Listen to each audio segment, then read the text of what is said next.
Uncle, আমি আপনাদের অনেক সম্মান করতাম, কিন্তু আজ আমার চোখ খুলে গেছে। ইহানা যে ওর নিজের খালাতো ভাই নয়নের সাথে তলে তলে এত দূর এগিয়েছে তা আমি স্বপ্নও ভাবিনি। নওশাদের কথায় পুরো বিয়ের আসরে পিনপতন নীরবতা নেমে এলো। ইয়ানা স্তব্ধ হয়ে দাঁড়িয়ে আছে। তার পরনে লাল সাদা ট্র্যাডিশনাল শাড়িটা যেন আজ তাকে উপহাস করছে। তার ফর্সা সুন্দর মুখ আর মেহেদি রাঙানো ফর্সা হাতগুলো অপমানে থরথর করে কাঁপছে। প্রজেক্টরের বিশাল পর্দায় ভাসছে ইয়ানা এবং নয়নের একটি আপত্তিকর ছবি, যেখানে ইয়ানা অচেতন অবস্থায় নয়নের বুকে মাথা রেখে পড়ে আছে। নওশাদ, এসব কি বলছো তুমি? আমার মেয়ে এমন হতেই পারে না, নিশ্চয়ই কোনো ভুল হয়েছে। ছবি তো আর মিথ্যা বলছে না আঙ্কেল। আপনার মেয়ে এই ছোট ছেলেটার সাথে নোংরামি করছে, আর আমাকে বলির পাঠা বানিয়ে আমার টাকায় রাজত্ব করতে চাচ্ছিল। আমি এই চরিত্রহীন মেয়েকে বিয়ে করতে পারবো না। নওশাদ, মুখ সামলে কথা বলো। তুমি মিথ্যা বলছো। তুমি ভালো করে জানো নয়নকে আমি নিজের ছোট ভাইয়ের মতো দেখি। ও আমার থেকে 2 বছরের ছোট। ওর সাথে আমার এমন ছবি কোথা থেকে এলো? ইয়ানা দ্রুত পায়ে নওশাদের সামনে গিয়ে দাঁড়ানো। তার চোখের কোণায় জল টলমল করছে, কিন্তু আত্মসম্মানে আঘাত লাগায় চোখের জল সে আটকে রেখেছে। ও, এখন সত্যি স্বামী স্ত্রীর সাজার চেষ্টা করছো? কাল রাতে কোথায় ছিলে তুমি? আর এই নয়ন তোমার রুমে কি করছিল? কাল রাতে তুমিই তো আমাকে জুস দিয়েছিলে। তারপর আমার মাথা ঘুরে যায়। আমি আর কিছু জানি না। নয়ন, তুই কিছু বলছিস না কেন? তুই সবাইকে সত্যিটা বল। ইয়ানা অসহায় দৃষ্টিতে নয়নের দিকে তাকালো। নয়ন মাথা নিচু করে এক কোণায় দাঁড়িয়ে আছে, তার 2 হাত মুষ্টিবদ্ধ। নয়নের মনে পড়ল গত শরতের কথা, যখন ইয়ানা কাশফুল বনে পম্পাস ঘাস ভাতে দাঁড়িয়েছিল। বাতাসে উড়ছিল তার রেশমি চুল, ঠিক যেন এক দেবী। সেই পবিত্র মেয়েটাকে আজ সবাই সবার সামনে চরিত্রহীনের তকমা দিচ্ছে, অথচ নয়ন কিছুই করতে পারছে না। কারণ কাল রাতে নওশাদে ইয়ানাকে ঔষধ মেশানো জুস খাইয়েছিল, আর নয়ন ইয়ানাকে পড়ে যেতে দেখে ধরতে গিয়েছিল। কিন্তু নওশাদ আগে থেকেই ক্যামেরার ফাঁদ পেতে রেখেছিল। আজ যদি নয়ন সত্যিটা বলে, নওশাদ হয়তো আরো নোংরা কোনো প্রমাণ হাজির করবে, যা ইয়ানাকে পুরোপুরি শেষ করে দেবে। ইয়ানা, তুই চুপ করবি? তুই আমাদের মান সম্মান সব মাটিতে মিশিয়ে দিয়েছিস। আফরোজা বেগম ছুটে এসে ইয়ানার গালে সজোরে এক থাপ্পড় বসিয়ে দিলেন। থাপ্পড়ের বেগে ইয়ানা ফ্লোরে পড়ে যেতে নিলে নয়ন ছুটে এসে তাকে ধরে ফেলে। খবরদার, আমার মেয়েকে একদম স্পর্শ করবি না তুই। শাহরিয়ার সাহেব এসে নয়নের কলার চেপে ধরে সজোরে এক ঘুষি মারলেন নয়নের মুখে। নয়নের ঠোঁট কেটে রক্ত বের হয়ে গেল, কিন্তু সে টুস শব্দটিও করলো না। ইয়ানা চিৎকার করে উঠল। আব্বু, প্লিজ মেরো না ওকে। ও তো নির্দোষ। আমি জানি ও কিছু করেনি। তুই চুপ কর বেহায়া মেয়ে। তোর জন্য আজ সমাজের মানুষের সামনে আমাকে মাথা নিচু করে দাঁড়াতে হচ্ছে। এই ছেলে তোর খালাতো ভাই, তোর থেকে বয়সে ছোট, আর তুই ওর সাথে ছি, ভাবতেই ঘেন্না হচ্ছে। আঙ্কেল, আপনাদের ফ্যামিলির এই নোংরামের মধ্যে আমি আর থাকতে চাই না। আমি চললাম। নওশাদ তার পরিবার নিয়ে বিয়ের আসর থেকে বেরিয়ে গেল। যাওয়ার আগে নয়নের দিকে তাকিয়ে একটা শয়তানি হাসি দিয়ে গেল সে। ইয়ানা ফ্লোরে বসে ডুকরে কেঁদে উঠল। কাজী সাহেব, বিয়ে আজই হবে, আর এই আসরেই হবে। কি বলছো তুমি শাহরিয়ার? কার সাথে বিয়ে হবে? নওশাদ তো চলে গেল। বিয়ে হবে এই বেঈমান নয়নের সাথে। শাহরিয়ার সাহেবের কথায় নয়ন এবং ইয়ানা দুজনেই চমকে উঠল। ইয়ানা বসা থেকে উঠে দাঁড়িয়ে কাঁপা কাঁপা গলায় বলল, আব্বু, তুমি এসব কি বলছো? নয়নকে আমি বিয়ে করব? ও আমার থেকে ছোট, ও আমার ভাই। যে নোংরামি তোরা করেছিস, এরপর তোদের ভাই বোন বলতে আমার ঘেন্না হচ্ছে। যেহেতু তোদের ছবি পুরো দুনিয়ায় দেখে নিয়েছে, তাই এই কলঙ্ক মোছার জন্য একটাই উপায়, তোকে নয়নকেই বিয়ে করতে হবে। খালু, আপনি এটা কি বলছেন? আমি ইয়ানাকে... তুই একদম চুপ থাকবি। তুই আমার বাড়িতে থেকে আমার টাকায় লেখাপড়া করে আমার মেয়ের দিকেই চোখ দিয়েছিস। আজ থেকে তুই আমার মেয়ের স্বামী। আর হ্যাঁ, তোদের কাউকে আমি এই বাড়িতে দেখতে চাই না। বিয়ের পর তোরা এই মুহূর্ত থেকে আমার বাড়ি থেকে বেরিয়ে যাবি। ঠিক সেই মুহূর্তেই ভিড় ঠেলে এগিয়ে এলেন নয়নের মা রেহানা বেগম। তিনি অত্যন্ত কড়া মেজাজের এবং আত্মসম্মান বোধ সম্পন্ন নারী। তিনি এসে সরাসরি শাহরিয়ার সাহেবের চোখের দিকে তাকালেন। আমার ছেলের গায়ে হাত তোলার অধিকার আপনাকে কে দিয়েছে শাহরিয়ার ভাই? তোমার ছেলে যা করেছে, এরপর হাত পা কেটে নেওয়া উচিত ছিল রেহানা। আমি আমার ছেলেকে চিনি, ও এমন কোনো জঘন্য কাজ করতে পারে না। কিন্তু যেহেতু আজ সবার সামনে ও আর ইনায়ার সম্মান নিয়ে প্রশ্ন উঠেছে, তাই আমি এই বিয়েতে রাজি, তবে একটা শর্তে। কি শর্ত তোর রেহানা? তোদের মতো গরিব মানুষের আবার কিসের শর্ত? আমার ছেলে আপনার মেয়ের স্বামী হয়ে আপনাদের এই প্রাসাদের ঘর জামায় থাকবে না। বিয়ের পর ইনায়াকে আমার ছেলের হাত ধরে আমার সেই ছোট্ট বাড়িতেই যেতে হবে। মেয়েদের আসল সম্মান তার স্বামীর ঘরে, বাপের টাকায় কেনা রাজপ্রাসাদে নয়। আম্মু, তুমি খালামণিকে কিছু বলছো না কেন? আমি এই বিয়ে করব না, আমি মরে যাব, তাও এই ছেলেকে বিয়ে করব না। কাজী সাহেব, আপনি বিয়ে পড়ানো শুরু করুন। যে মেয়ে বিয়েতে মত দেবে না, সে যেন মনে রাখে আজ থেকে তার বাবা মারা গেছে। ইয়ানা তার বাবার কথা শুনে যেন পাথর হয়ে গেল। তার চোখের জল গাল বেয়ে টপ টপ করে লাল সাদা শাড়ির উপর পড়তে লাগলো। সে এক দৃষ্টিতে নয়নের দিকে তাকিয়ে আছে। নয়নের চোখেও এক অদ্ভুত নীরব যন্ত্রণা। কাজী সাহেব বিয়ে পড়ানো শুরু করলেন। বলো মা, কবুল? ইয়ানা চুপ করে আছে। তার বুক ফেটে কান্না আসছে। যে নওশাদকে সে ভালোবেসেছিল, সে তাকে এভাবে ধোকা দিল। আর যে নয়নকে সে এত আদর করত, সে আজ নিশ্চুপ থেকে তাকে এই নরকে ঠেলে দিচ্ছে। কবুল বল ইয়ানা। কবুল। তিনটি কবুল বলার সাথে সাথে ইয়ানার জীবনটা যেন এক মুহূর্তে বদলে গেল। সে এখন তার থেকে 2 বছরের ছোট নয়নের স্ত্রী। রেহানা বেগম ইয়ানার হাত ধরে নয়নের পাশে দাঁড় করালেন। চলুন শাহরিয়ার ভাই, আমাদের অপমান তো আপনারা করলেন, এবার আমরা আসি। নয়ন, বৌমাকে নিয়ে চল। ইয়ানা একবার তার মায়ের দিকে তাকালো। আফরোজা বেগম মুখ ফিরিয়ে নিলেন। ইয়ানা ডুকরে কেঁদে উঠে রেহেনা বেগমের সাথে পা বাড়ালো। নয়ন নিঃশব্দে তাদের পিছু নিল। গাড়িতে ওঠার পর পুরোটা রাস্তা কেউ কোনো কথা বলল না। ইয়ানা শুধু জানালার বাইরে তাকিয়ে নীরবে কাঁদছে। তার ফর্সা হাত দুটো দিয়ে শাড়ির আঁচল শক্ত করে চেপে ধরে আছে। নয়ন নিজের পকেট থেকে একটা পরিষ্কার রুমাল বের করে ইয়ানার দিকে এগিয়ে দিল। নিন, চোখটা মুছে নিন। আমার সাথে কোনো কথা বলবে না তুমি, একদম না। ইয়ানা রুমালটা ছুঁড়ে ফেলে দিল। নয়ন শান্তভাবে রুমালটা তুলে আবার পকেটে রেখে দিল। সে কোনো রাগ দেখালো না, শুধু একটা দীর্ঘশ্বাস ফেললো। রেহেনা বেগম সামনের সিট থেকে সব দেখছিলেন, কিন্তু কিছু বললেন না। গাড়ি এসে থামলো নয়নদের ছোট একতলা বাড়ির সামনে। শাহরিয়ার সাহেবের বিশাল রাজপ্রাসাদের তুলনায় এই বাড়িটা কিছুই না। ইয়ানা গাড়ি থেকে নেমে বাড়িটার দিকে তাকিয়ে রইল। তার চোখ দিয়ে আবারও অঝরে পানি পড়তে লাগলো। দাঁড়িয়ে আছো কেন মা? ভেতরে আসো, এটা তোমার নিজের বাড়ি, এখানে কেউ তোমাকে অপবাদ দেবে না। ইয়ানা ধীর পায়ে ভেতরে প্রবেশ করলো। বাড়ির ভেতরে খুব সাধারণ ছিমছাম গোছানো পরিবেশ। রেহানা বেগম ইয়ানাকে নয়নের ঘরে নিয়ে গেলেন। এটা নয়নের ঘর, আজ থেকে এটাই তোমার ঘর। তুমি ফ্রেশ হয়ে নাও, আমি খাবার পাঠিয়ে দিচ্ছি। নয়ন, বৌমার যেন কোনো অযত্ন না হয়। জি আম্মু। রেহেনা বেগম চলে যাওয়ার পর নয়ন দরজাটা আস্তে করে ভেজিয়ে দিল। ইয়ানা আর নিজেকে ধরে রাখতে পারল না। সে ধপ করে বিছানায় বসে 2 হাতে মুখ ঢেকে হু হু করে কেঁদে উঠল। তার কান্নায় যেন ঘরের দেওয়ালগুলোও কেঁপে উঠছে। নয়ন কিছুটা দূরে দাঁড়িয়ে ইয়ানার কান্না দেখছে। তার নিজের বুকটাও ফেটে যাচ্ছে, কিন্তু সে জানে এখন ইয়ানাকে সান্ত্বনা দিতে গেলে সে আরো বেশি রেগে যাবে।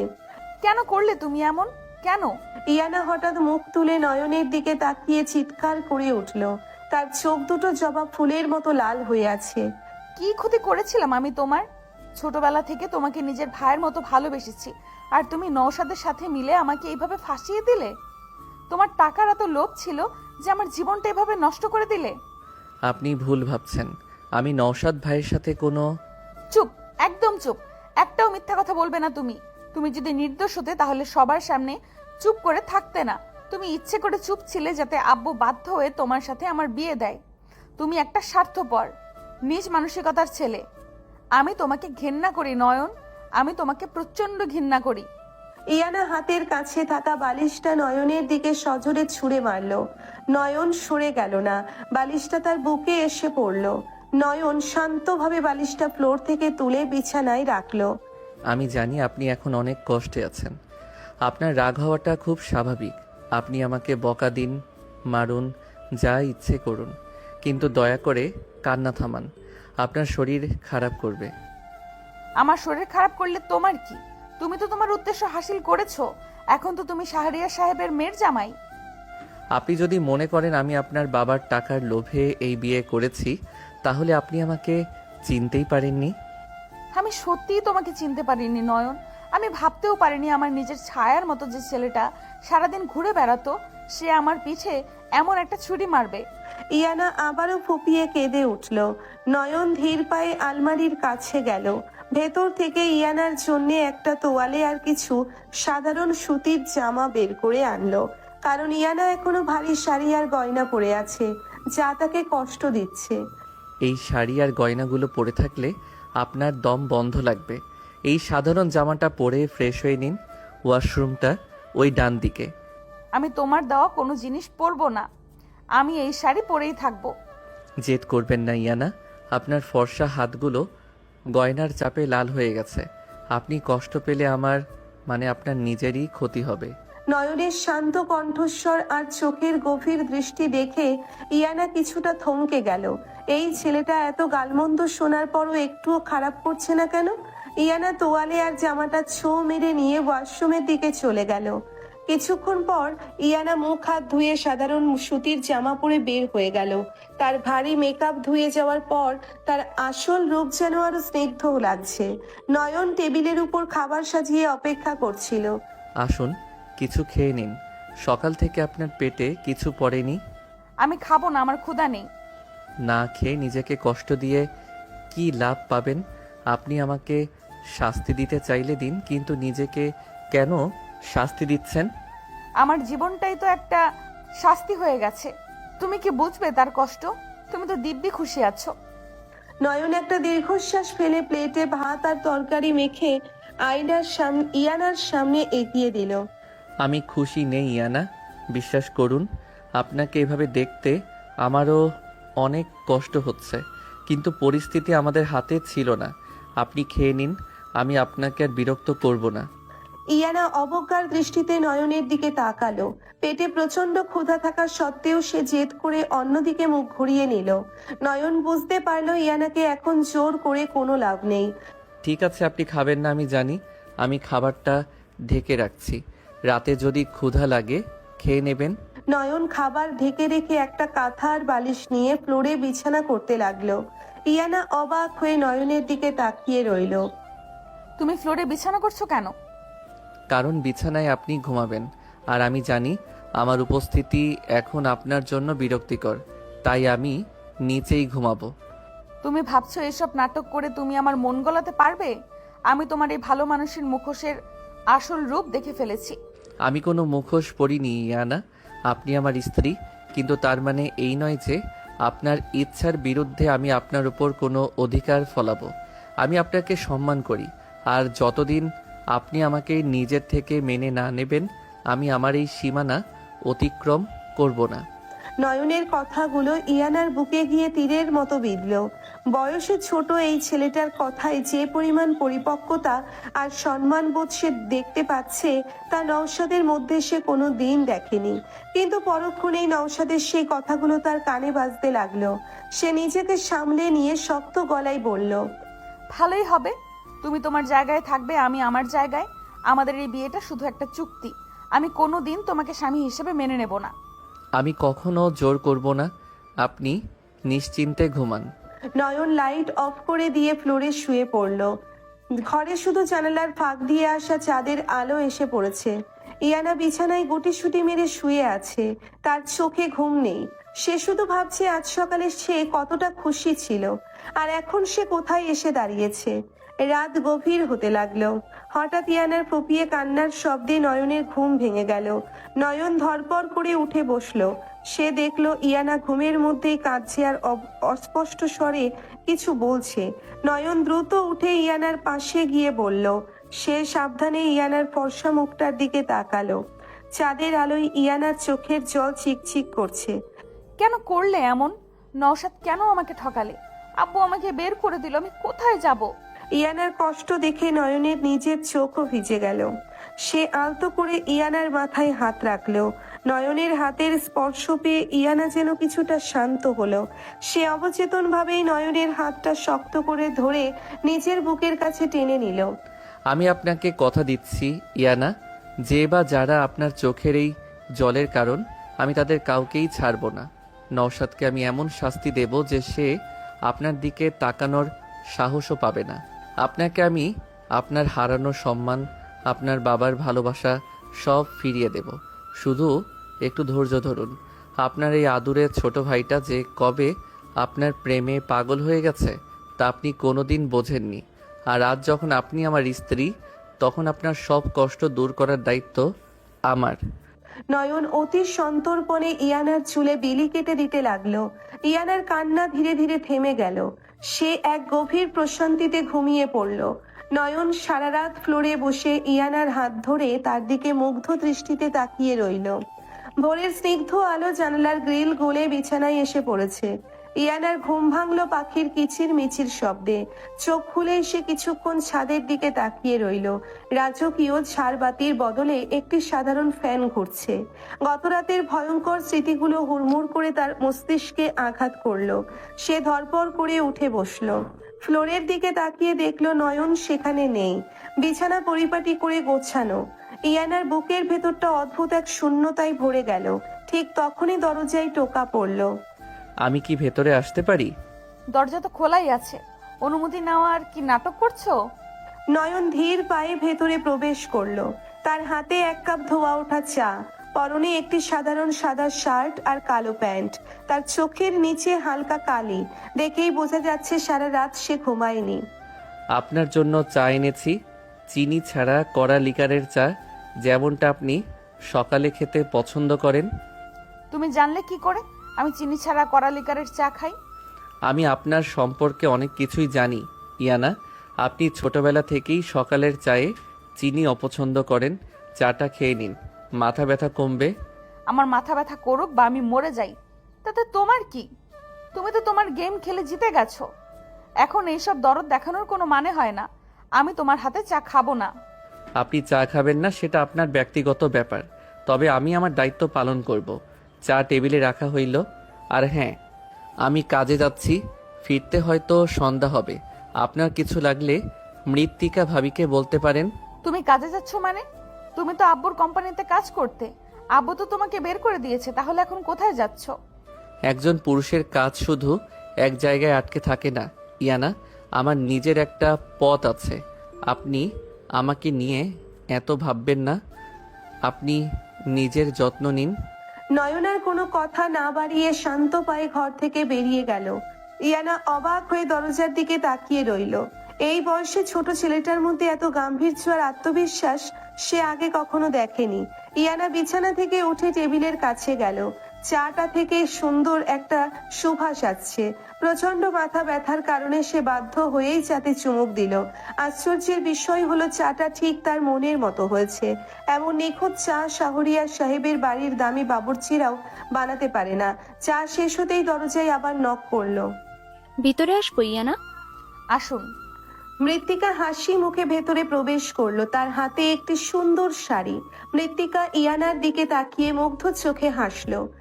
কাল রাতে তো তোমার সাথে ভালো করে কথাই বলা হলো না। আমি তোমার তানজিম ভাইয়ের বউ, মানে বড় ভাবি। জি ভাবি, আমি আপনাকে চিনি, কিন্তু আমার এখানে থাকার কথা তো। আরে বোকামি, এটা তো তোমারও বাড়ি।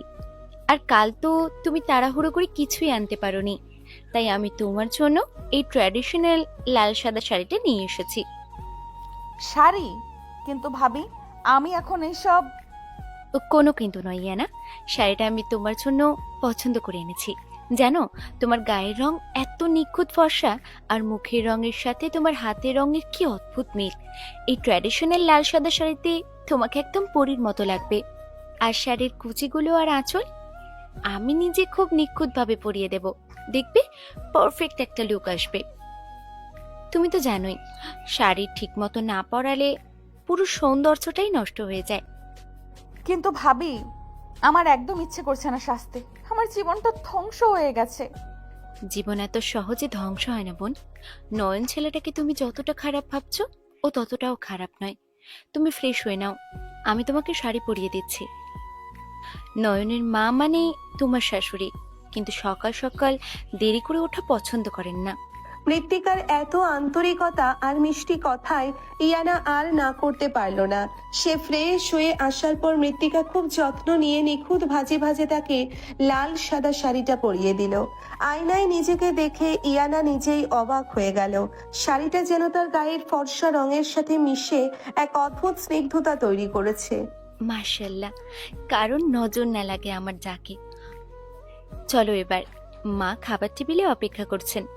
ইয়ানা ধীর পায়ে মৃত্তিকার সাথে ডাইনিং স্পেসে গেল। ছোট একটা টেবিল, কিন্তু খুব পরিপাটি করে সাজানো। রেহেনা বেগম গম্ভীর মুখে বসে আছেন। ইয়ানাকে দেখে তিনি ইশারায় বসতে বললেন। বসো ইনায়া, এই বাড়িতে সকালের নাস্তা 8টার মধ্যে শেষ করতে হয়। আজ তোমার প্রথম দিন, তাই ছাড় দিলাম। কাল থেকে নিয়ম মেনে চলবে। জি।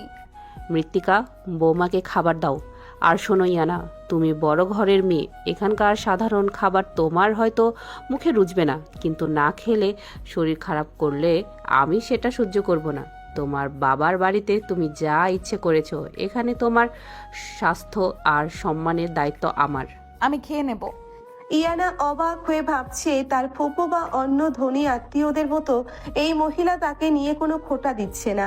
শাসন করছেন ঠিকই, কিন্তু তার মধ্যে একটা অদ্ভুত মায়া আছে। ইয়ানা নিঃশব্দে রুটি আর সবজি খেতে শুরু করলো।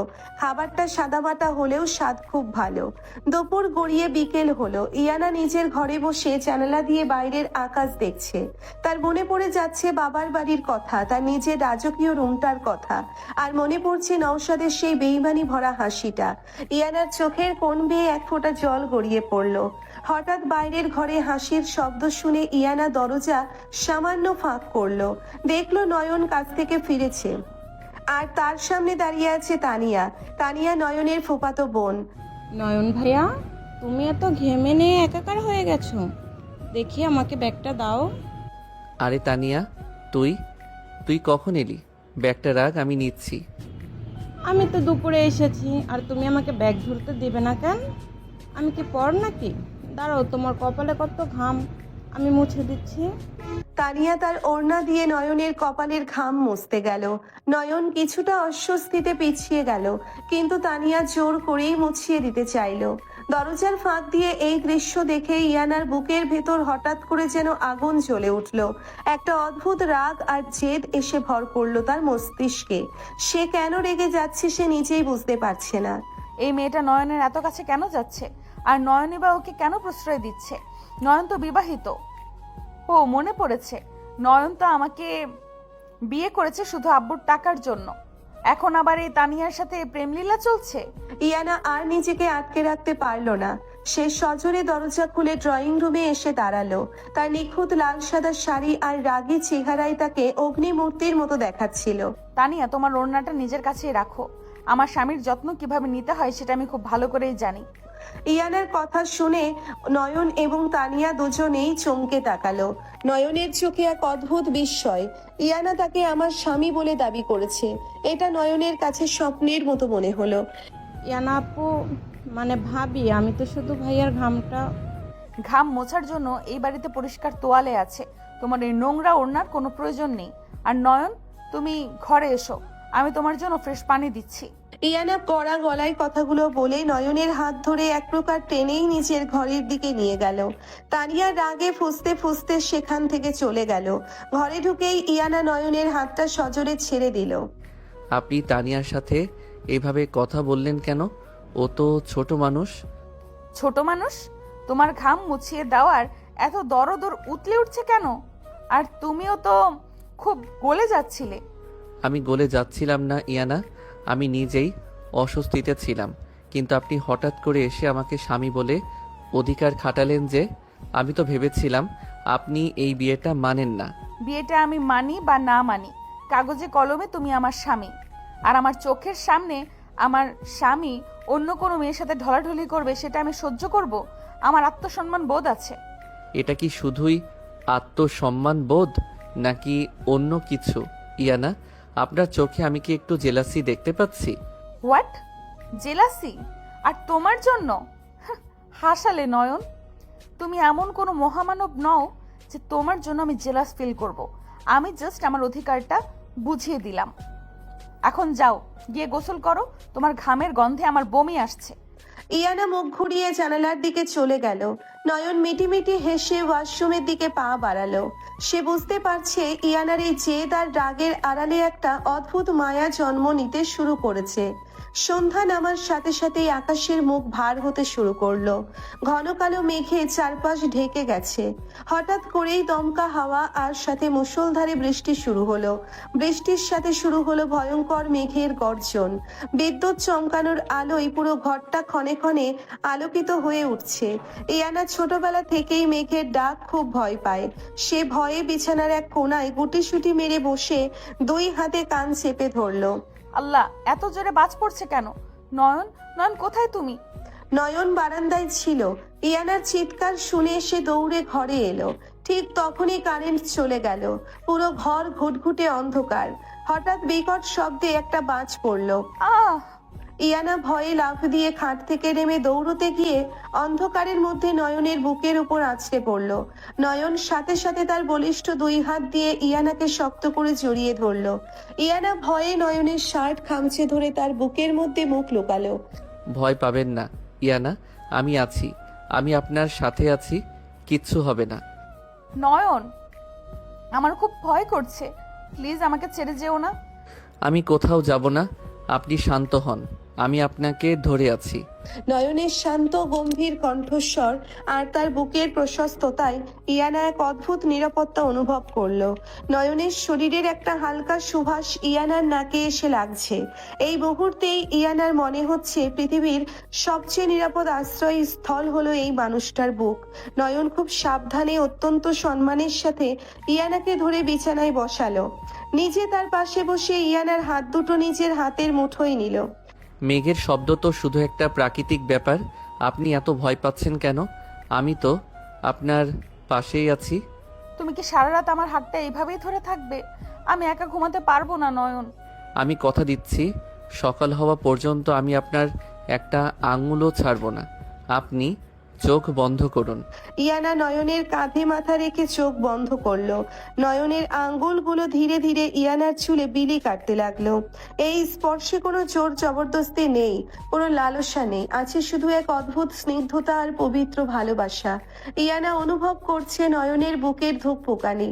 বয়সে ছোট হলেও এই মানুষটার ভালোবাসা আর সম্মান বোধ তাকে অবাক করে দিচ্ছে।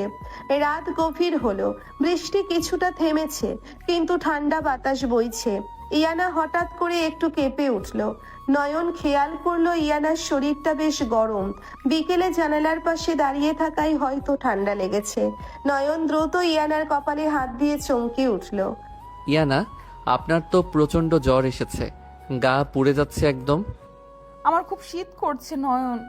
নয়ন তাড়াতাড়ি বিছানা থেকে উঠে একটা মোটা কাঁথা এনে ইয়ানার গায়ে খুব যত্ন করে জড়িয়ে দিল। তারপর রান্নাঘর থেকে একটা বাটিতে পানি আর একটা পরিষ্কার সুতির কাপড় নিয়ে এলো। সে বিছানায় ইয়ানার মাথার কাছে বসে কাপড়টা ভিজিয়ে নিংড়ে ইয়ানার ফর্সা কপালে জলপট্টি দিতে শুরু করলো। আমি জলপট্টি দিচ্ছি, একটু পরেই জ্বর কমে যাবে, আপনি আরাম করে ঘুমান। তুমি ঘুমাবে না? আপনি অসুস্থ আর আমি ঘুমাবো? আমার তো আপনার কষ্ট দেখে নিজেরই কষ্ট হচ্ছে। আপনি চুপ করে শুয়ে থাকুন, কথা বলবেন না। নয়ন একটানা জলপট্টি দিয়ে যাচ্ছে। ইয়ানা আধো ঘুরে চোখ মেলে নয়নের দিকে তাকালো। চাঁদের ম্লান আলোতে নয়নের মুখটা খুব মায়াবী লাগছে। বিন্দু বিন্দু জল জমে আছে নয়নের কপালে। ইয়ানা তার কাঁপা কাঁপা ফর্সা হাতটা বের করে নয়নের কপালে রাখলো। তুমি এত ভালো কেন নয়ন? আমার সাথে এত খারাপ হওয়ার পরও তুমি কেন আমাকে এত যত্ন করছো? কারণ আপনি আমার দায়িত্ব ইয়ানা, আর দায়িত্বের চেয়েও বড় কথা আপনি আমার। তোমার কি বলো নয়ন? কিছু না, আপনি ঘুমান, জ্বরটা এখনো নামেনি। তুমি কি আমাকে ভালোবাসো নয়ন? সেই ছোটবেলা থেকে তুমি আমাকে লুকিয়ে লুকিয়ে দেখতে, আমার প্রতিটি জেদ সহ্য করতে। আমি কি কিছুই বুঝতাম না ভেবেছো? ইয়ানার সরাসরি প্রশ্নে নয়নের হাত থেমে গেল। সে অবাক দৃষ্টিতে ইয়ানার চোখের দিকে তাকালো। ইয়ানার চোখে আজ কোনো রাগ নেই, কোনো ঘৃণা নেই, আছে এক তীব্র অধিকার বোধ আর জানার আকাঙ্ক্ষা। আমি আপনাকে সম্মান করি ইয়ানা, আপনার এই দুর্বল মুহূর্তে আমি কোনো আবেগের কথা বলে আপনার সহানুভূতি নিতে চাই না। তুমি সত্যি বড্ড আনরোম্যান্টিক নয়ন। একটা মেয়ে এত করে জিজ্ঞেস করছে আর তুমি গম্ভীর হয়ে জ্ঞান দিচ্ছ? ইয়ানা হালকা হেসে নয়নের হাতটা নিজের গালের কাছে টেনে নিল। নয়ন অনুভব করলো ইয়ানার গালের উষ্ণতা। নয়ন আর নিজেকে ধরে রাখতে পারল না। সে ধীর গলায় ফিসফিস করে বলল, হ্যাঁ, আমি আপনাকে ভালোবাসি ইয়ানা। আমার জীবনের প্রতিটি নিঃশ্বাসে আপনার নাম লেখা আছে। আপনি যখন আমাকে ঘৃণা করেন তখন আমার বুকটা ফেটে যায়, কিন্তু আমি আমার এই ভালোবাসা আপনার উপর কখনো চাপিয়ে দেব না। যতদিন না আপনি নিজে থেকে আমাকে আপনার স্বামী হিসেবে মেনে নেবেন, ততদিন আমি শুধু আপনার এই ছায়া হয়েই থাকব। ছায়া হয়ে থাকলে তো চলবে না মশাই। ছায়াকে তো ধরা যায় না, ছোঁয়া যায় না। আমি তো একজন জলজ্যান্ত স্বামী চাই, যে আমাকে শাসন করবে, আদর করবে, আর তানিয়ার মতো মেয়েদের থেকে 100 হাত দূরে থাকবে। ইয়ানার কথা শুনে নয়ন অবাক হয়ে হাসলো। জ্বরের ঘোরে ইয়ানার এই আদুরে আবদারগুলো নয়নের বুকের ভেতর এক শীতল স্রোত বইয়ে দিল। নয়ন জলপট্টির কাপড়টা রেখে ইয়ানার কপালে আলতো করে নিজের ঠোঁট ছুঁয়ে দিল। তানিয়া, কেন? পৃথিবীর কোনো মেয়ের দিকে তাকানোর কোনো ইচ্ছে আমার নেই। আমার পৃথিবী তো এই ছোট্ট ঘরটার মধ্যেই আটকে আছে। সত্যি বলছো নাকি ওই নওশাদের মতো? নওশাদের সাথে আমার তুলনা করবেন না ইয়ানা। আমি নয়ন, আমি যা বলি তা জীবন দিয়ে হলেও রক্ষা করি। আপনি নিশ্চিন্তে ঘুমান, আপনার এই নয়ন আপনাকে কখনো ঠকাবে না। ইয়ানা এক অদ্ভুত মানসিক শান্তি নিয়ে চোখ বন্ধ করলো। যে শান্তি সে গত 3 বছরে শাহরিয়ার সাহেবের বিশাল প্রাসাদেও পায়নি, সেই শান্তি আজ সেই ছোট্ট ঘরের বিছানায় বয়সে ছোট এই স্বামীর জলপট্টির স্পর্শে খুঁজে পেল। ধীরে ধীরে ভোরের আলো ফুটতে শুরু করলো। নয়ন সারা রাত চোখের পাতা এক না করে ইয়ানার শিয়রে বসে রইল, তার আদরের স্ত্রীর জ্বর কমার অপেক্ষায়। সকালের বৃষ্টি রোদ জানালার গ্রিল গলে ইয়ানার মুখের উপর এসে পড়েছে। ভোরের স্নিগ্ধ বাতাসে ঘরের পর্দাগুলো হালকা উঠছে। ইয়ানা ধীরে ধীরে চোখ মেলল। গতকাল রাতের সেই ভয়ঙ্কর জ্বর, শরীর ব্যথা এখন আর নেই। একটা অদ্ভুত সতেজতা অনুভব করছে সে। চোখ পুরোপুরি খুলতেই সে দেখলো নয়ন বিছানার এক কোণায় ফ্লোরে হেলান দিয়ে বসে আছে। তার একটা হাত ইয়ানার মাথার কাছে, হাতে জলপট্টির কাপড়টা এখনো ধরা। সারা রাত একটানা জেগে থাকার কারণে ছেলেটার চোখ দুটো লাল হয়ে আছে, আর ঘাড়টা একদিকে বেঁকে সে গভীর ঘুমে আচ্ছন্ন। সারা রাত ছেলেটা এইভাবেই বসেছিল আমার জন্য, এক ফোঁটাও ঘুমায়নি। অথচ আমি ওকে কত কটু কথা বলেছি। বয়সে ছোট হলেও ওর মনের বিশালতা আকাশকেও হার মানায়। কাল রাতে জ্বরের ঘোরে ও আমাকে যা বলেছে, সত্যি কি ও আমাকে এত ভালোবাসে? ইয়ানা খুব সন্তর্পণে বিছানা থেকে উঠে নয়নের পাশে গিয়ে বসলো। নয়নের ঘুমন্ত মুখের দিকে তাকিয়ে তার বুকের ভেতরটা এক অজানা আবেগে মোচড় দিয়ে উঠল। সে নিজের ফর্সা হাতটা বাড়িয়ে নয়নের কপালের উপর পড়ে থাকা চুলগুলো সরিয়ে দিল। ইয়ানার হাতের আলতো স্পর্শ পেয়েই নয়ন ধরফর করে জেগে উঠল। ইয়ানা, কি হলো? শরীর খারাপ লাগছে আবার? জ্বর কি আবার বেড়েছে? আমি ডাক্তার ডাকবো? আরে শান্ত হও, আমি ঠিক আছি, আমার কোনো জ্বর নেই। তুমি সারা রাত এইভাবে ফ্লোরে বসেছিলে কেন? তোমার তো ঘাড় ব্যথা হয়ে গেছে। আমার ঘাড় ব্যথা নিয়ে আপনাকে ভাবতে হবে না, আমি ঠিক আছি। আপনার জ্বর কমেছে দেখে ভালো লাগছে। আমি ফ্রেশ হয়ে নিচ্ছি। আজ আমাকে একটু তাড়াতাড়ি বের হতে হবে। নয়ন দ্রুত উঠে দাঁড়ানোর চেষ্টা করলো, কিন্তু সারা রাত একভাবে বসে থাকার কারণে তার পা অবশ হয়ে গিয়েছিল। সে টাল সামলাতে না পেরে পড়ে যেতে নিলে ইয়ানা 2 হাত বাড়িয়ে নয়নকে চাপটে ধরলো। নয়নের মাথাটা ইয়ানার বুকের কাছে এসে পড়লো। দুজনের নিঃশ্বাস একাকার হয়ে গেল। পুরো ঘরে এক পিনপতন নীরবতা। নয়ন দ্রুত নিজেকে সামলে নিয়ে এক পা পিছিয়ে গেল। আই এম সরি, পা অবশ্যই গিয়েছিল। আমি ইচ্ছে করে। আমি কি তোমাকে কিছু বলেছি নয়ন? তুমি এত ভয় পাচ্ছ কেন? তুমি তো আমার স্বামী, ইচ্ছে করে ধরলেও তো আমি কিছু বলতে পারি না, তাই না? ইয়ানার এমন শান্ত আর মিষ্টি কথায় নয়ন অবাক হয়ে তাকালো। কাল রাতে সেই রাগী জেদি ইয়ানার সাথে এই ইয়ানার যেন কোনো মিল নেই। নয়ন কিছু বুঝতে না পেরে মাথা নিচু করে ওয়াশরুমের দিকে চলে গেল। ইয়ানা নয়নের যাওয়ার দিকে তাকিয়ে একটা তৃপ্তির হাসি হাসলো। সকাল 10টা বাজে। নয়ন কাজে বেরিয়ে গেছে। ইয়ানা নিজের ঘরে বসে চুল আঁচড়াচ্ছে। এমন সময় বাইরে থেকে স্নেহার গলা শোনা গেল। স্নেহা ইয়ানার ছোটবেলার সবচেয়ে কাছের বান্ধবী। ইয়ানা, এই ইয়ানা, কই তুই? ইয়ানা দৌড়ে গিয়ে দরজার কাছে দাঁড়ালো। স্নেহাকে দেখেই ইয়ানা তাকে শক্ত করে জড়িয়ে ধরলো। গত কয়েকদিনের জমানো সব কষ্ট যেন স্নেহার কাঁধে মাথা রেখে হু হু করে বেরিয়ে আসতে চাইলো। স্নেহা ইয়ানার মাথায় হাত বুলিয়ে তাকে ঘরের ভেতর নিয়ে এলো এবং দরজাটা বন্ধ করে দিল। তুই এসেছিস স্নেহা? জানিস আমার জীবনটা কিভাবে শেষ হয়ে গেল? আমার আব্বু আমাকে আর ওই বেঈমান নওশাদ।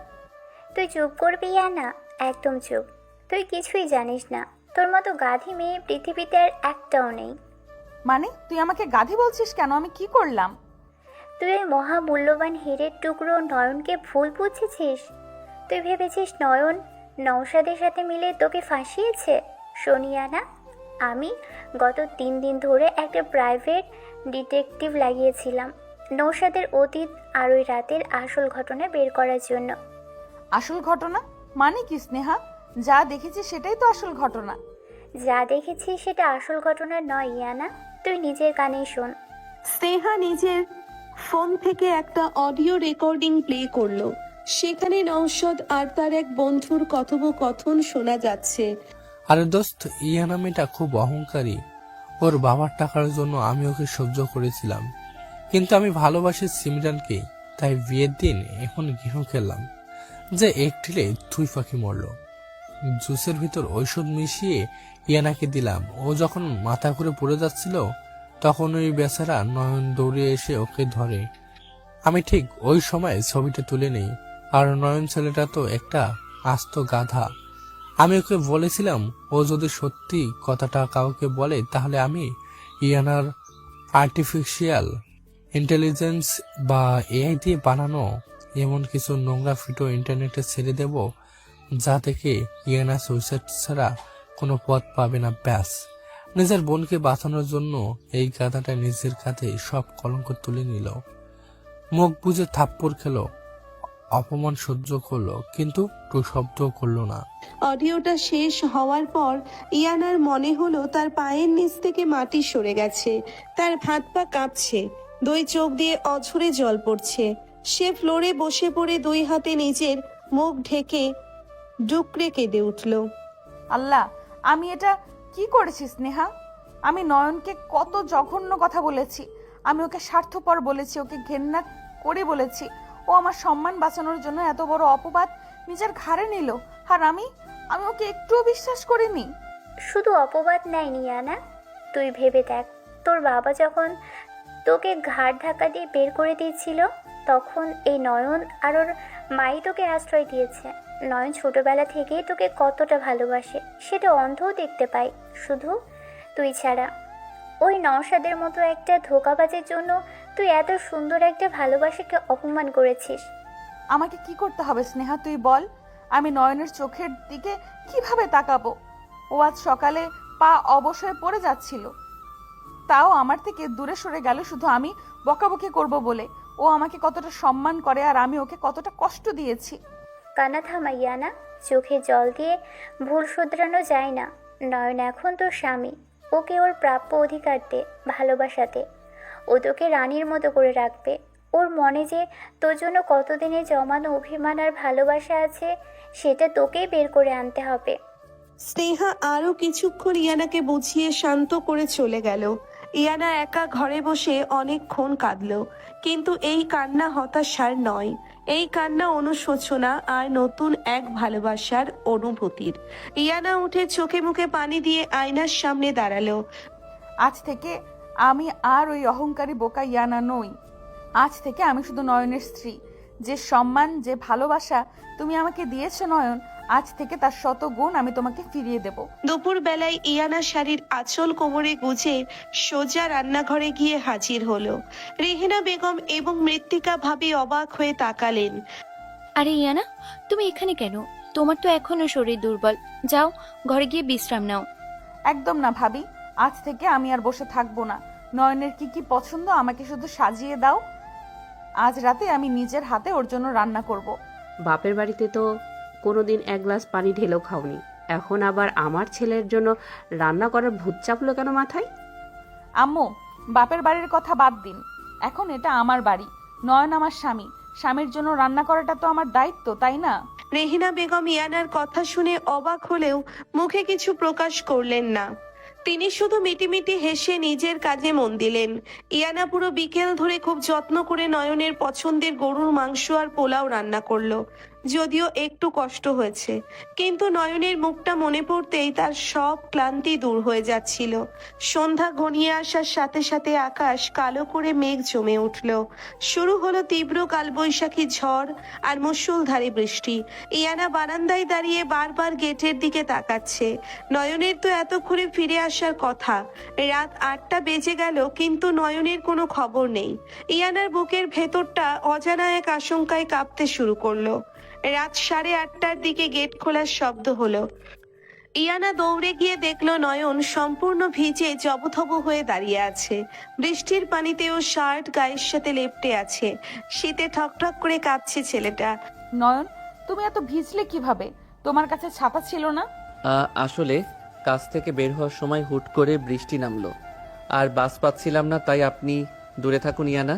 আমি পুরো ভিজে আছি, আপনার আবার ঠান্ডা লেগে যাবে। কাল রাতেই তো আপনার জ্বর ছিল। আমার জ্বর নিয়ে তোমাকে ভাবতে হবে না, তুমি তো শীতে কাঁপছো। জলদি ঘরে চলো। নয়ন কিছু বলার আগেই ইয়ানা নয়নের হাত ধরে টেনে ঘরের ভেতর নিয়ে গেল। নয়নের শরীরটা বরফের মতো ঠান্ডা হয়ে আছে।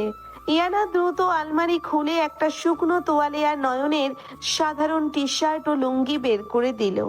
জলদি ওয়াশরুমে গিয়ে গা মুছে এই শুকনো কাপড়গুলো পরে নাও, না হলে জ্বর বাঁধাবে। আপনি এত ব্যস্ত হচ্ছেন কেন? আমি ঠিক আছি, শুধু একটু। কথা শেষ করার আগেই নয়নের মাথাটা হঠাৎ চক্কর দিয়ে উঠল। সে টলে পড়ে যাচ্ছিল।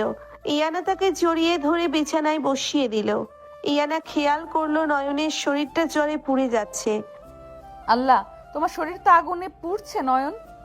তুমি এই অবস্থায় বৃষ্টিতে ভিজেছো কেন? কিছু হয়নি ইয়ানা, আমাকে শুধু একটু ঘুমাতে দিন। নয়ন বিছানায় এলিয়ে পড়ল। জ্বরের তীব্রতায় সে প্রায় অচৈতন্য হয়ে যাচ্ছে। ইয়ানা আর দেরি না করে নয়নের ভেজা শার্টের বোতামগুলো নিজের হাতে খুলতে শুরু করলো। নয়ন ঘোরের মধ্যেও বাধা দেওয়ার চেষ্টা করলো। ইয়ানা, কি করছেন? আপনি ভিজে যাবেন, প্লিজ দূরে যান। তুমি একদম চুপ থাকবে নয়ন। কাল রাতে তুমি আমার জন্য সারা রাত জেগেছো, আজ আমার পালা। ইয়ানা ভেজা শার্টটা খুলে ফেলে তোয়ালে দিয়ে খুব যত্ন করে নয়নের মাথা ও বুক মুছিয়ে দিল। তারপর থেকে শুকনো টি শার্টটা পরিয়ে দিয়ে মোটা কাঁথা দিয়ে ঢেকে দিল। ঠিক তখনই কোনো নক না করেই তানিয়া ঘরে প্রবেশ করলো। তানিয়ার হাতে এক বাটি গরম স্যুপ। আরে ভাবি, তুমি সরে দাঁড়াও তো। ভাইয়ার এত জ্বর আর তুমি কিছুই পারছো না। আমি স্যুপ নিয়ে এসেছি, আমি ভাইয়াকে খাইয়ে দিচ্ছি। তানিয়া ইয়ানাকে পাশ কাটিয়ে নয়নের বিছানায় বসতে গেল। ইয়ানার মাথায় যেন রক্ত উঠে গেল। গত রাতে তানিয়ার ঘাম মোছানোর দৃশ্যটা এমনিতেই তার মাথায় ঘুরছিল, আজ আবার এই স্পর্ধা। ইয়ানা সজোরে তানিয়ার হাতটা ধরে তাকে বিছানা থেকে টেনে তুলল। তোমার সাহস তো কম নয় তানিয়া। কারো পার্সোনাল বেডরুমে নক না করে ঢুকে পড়ার শিক্ষা কি ফুফু তোমাকে দেয়নি? তুমি আমাকে অপমান করছো ইয়ানা আপু। আমি তো ভাইয়ার জন্য স্যুপ নিয়ে এসেছিলাম। তুমি তো ভাইয়াকে দুদিন আগেও দু চোখে দেখতে পারতে না। আজ আবার এত দরদ কোথা থেকে উঠলো? দরদ কোথা থেকে উঠলো সেটা তোমাকে কৈফিয়ত দিতে আমি বাধ্য নই। তবে একটা কথা খুব কান খুলে শুনে রাখো তানিয়া, নয়ন আগে তোমার খালাতো ভাই ছিল, কিন্তু এখনো শুধুই আমার স্বামী। আর আমার স্বামীর দিকে অন্য কোনো মেয়ের নজর দেবে, তাকে আদর করে স্যুপ খাইয়ে দিবে, সেটা ইয়ানা জীবনেও মেনে নেবে না। ভাইয়া অসুস্থ, তুমি শুধু শুধু জেলাসি দেখাচ্ছ। হ্যাঁ, আমি জেলাস, 100 বার জেলাস। আমার স্বামীর উপর আমার একার অধিকার। ওর জ্বর হয়েছে, ওকে আমি জলপট্টি দিব, আমি খাইয়ে দিব, আমি সারা রাত জাগবো। তুমি এই ঘরে ঢোকার কে? এই মুহূর্তে আমার রুম থেকে বেরিয়ে যাও তানিয়া, আর ভবিষ্যতে আমার স্বামীর ছায়াও মারানোর চেষ্টা করবে না। Get out from my room. ইয়ানার এই রুদ্রমূর্তি দেখে তানিয়া ভয়ে চুপসে গেল। সে আর একটা কথাও না বলে বাটিটা টেবিলে রেখে দ্রুত ঘর থেকে বেরিয়ে গেল। রেহেনা বেগম দরজার বাইরে দাঁড়িয়ে সব শুনছিলেন। তিনি মনে মনে খুব খুশি হলেন। যে মেয়ে তার অধিকার বুঝে নিতে পারে সেই মেয়ে সংসারও আগলে রাখতে পারে। রেহেনা বেগম হাসি মুখে সেখান থেকে চলে গেলেন। ইয়ানা দরজাটা ভেতর থেকে আটকে দিয়ে নয়নের পাশে এসে বসলো। নয়ন জ্বরের ঘোরে কাঁপছে। ইয়ানা পানি আর কাপড় নিয়ে এসে নয়নের কপালে জলপট্টি দিতে শুরু করলো।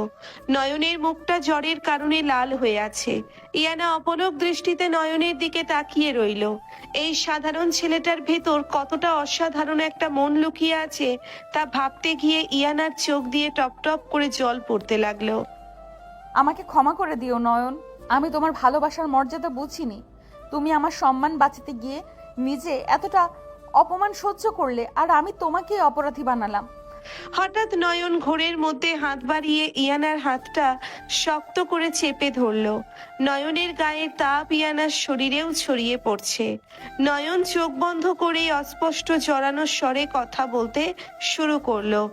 ইয়ানা, আমাকে ছেড়ে যাবেন না প্লিজ। আমি নওশাদের মতো ধোঁকাবাজ নই। আমি আপনাকে অনেক ভালোবাসি। আমি কোথাও যাব না নয়ন, আমি তোমার কাছেই আছি। চোখ খোলো নয়ন। আপনি অনেক সুন্দর ইয়ানা। ওই কাশফুল বনে যখন আপনি লাল শাড়ি পরে দাঁড়িয়েছিলেন, আমার মনে হয়েছিল পুরো পৃথিবীটা আপনার পায়ের কাছে এনে দেই। কিন্তু আমি তো গরিব, আমার তো আপনার পাশে দাঁড়ানোর যোগ্যতা নেই। নয়নের কথাগুলো শুনে ইয়ানার বুকটা ফেটে কান্নায় ভেঙে পড়ল। দীর্ঘ 12 বছরের একটা পবিত্র নীরব ভালোবাসা নয়ন নিজের বুকের ভেতর কিভাবে পাথর চাপা দিয়ে রেখেছিল সেটা আজ ইয়ানা বুঝতে পারছে। নয়ন জ্বরের ঘোরে কাঁপতে কাঁপতে ইয়ানার হাতটা নিজের বুকের সাথে চেপে ধরলো। নওশাদ খুব খারাপ মানুষ ইয়ানা, ও আপনাকে ধ্বংস করে দিত। আমি আপনাকে ধ্বংস হতে দিতে পারি না। আপনি আমাকে ঘৃণা করেন, করুন, আমাকে প্রতিদিন বকা দিন, কিন্তু আমাকে ছেড়ে যাবেন না। আমি মরে যাব ইয়ানা। এই, একদম মরে যাওয়ার কথা বলবে না। তুমি মরতে যাবে কেন? ইয়ানা ডুকরে কেঁদে উঠে নয়নের বুকের উপর মাথা রাখলো। নয়ন অচৈতন্য অবস্থাতেই এক হাত দিয়ে ইয়ানাকে জড়িয়ে ধরলো। ইয়ানা নয়নের কপালে, গালে এবং জ্বরে পুড়ে যাওয়া ঠোঁটে আলতো করে চুমু খেলো। আমি তোমাকে ছেড়ে কোথাও যাব না আমার পাগলা স্বামী। আমি জেনে গেছি তুমি আমার জন্য কি করেছো। তুমি গরিব নও নয়ন, তুমি মনের দিক থেকে ওই শাহরিয়ার সাহেবের চেয়েও অনেক বড়। আজ থেকে আমি শুধুই তোমার। তুমি আমাকে ভালোবাসো আর নাই বাসো, আমি তোমার ওই বুকে মাথা রেখেই সারা জীবন পার করে দেব। এবার ইয়ানা নিজের শার্টের আঁচল দিয়ে নয়নের চোখ মুখ মুছিয়ে দিল। কাঁথার ভেতর ঢুকে নয়নকে নিজের বুকের সাথে শক্ত করে জড়িয়ে ধরলো, যাতে নয়নের শরীরের কাঁপুনিটা কমে যায়। ইয়ানার শরীরের ওমে এবং ভালোবাসার গভীর স্পর্শে নয়ন ধীরে ধীরে শান্ত হতে শুরু করলো। জ্বরের ঘোরেও নয়নের মুখে একটা প্রশান্তির হাসি ফুটে উঠল। বাইরের কালবৈশাখী ঝড় তখনও চলছে, কিন্তু এই ছোট ঘরের ভেতর আজ দীর্ঘ 12 বছরের এক নীরব ভালোবাসার পূর্ণতা পাওয়ার প্রথম বীজ রোপিত হলো। নয়ন, আয় নয়ন, চোখ খোলো, সকাল হয়ে গেছে। কাল সারা রাত তো জ্বরের ঘোরে আমাকে বুকে জড়িয়ে রাখলে, আর এখন সকাল হতেই এত ঘুম। ওঠো বলছি। ইয়ানা, আপনি এখানে, মানে আমার বুকের উপর? আমি আসলে বুঝতে পারিনি ইয়ানা।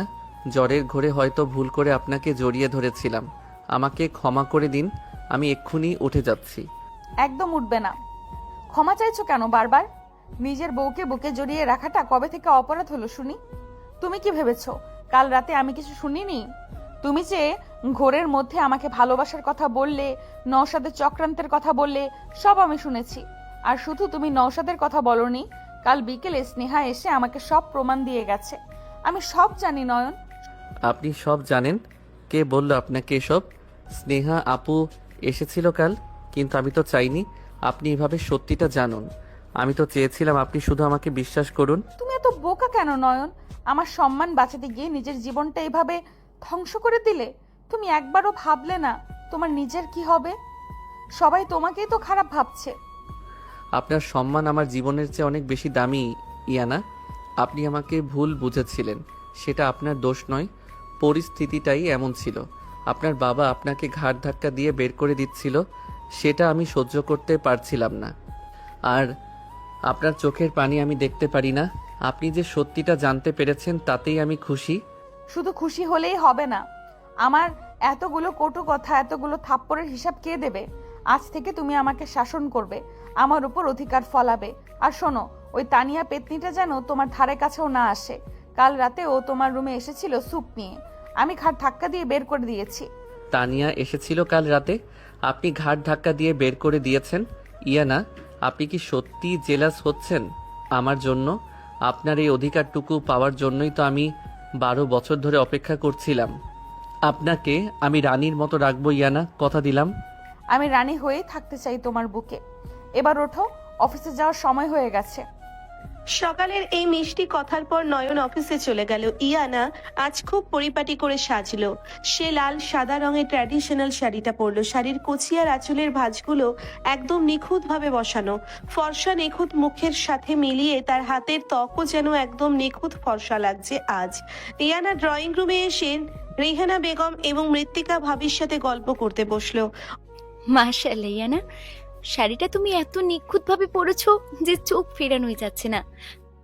তোমার মুখের ফর্সা রঙের সাথে হাতের রঙের এত সুন্দর মিল, যা এই লাল সাদা শাড়িতে তোমাকে একদম স্বর্গের পরীর মতো লাগছে। নয়ন দেখলে তো আজকে পাগলই হয়ে যাবে।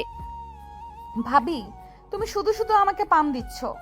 নয়ন তো আমার দিকে তাকাই না ঠিক করে, সব সময় একটা গম্ভীর মুখ করে থাকে।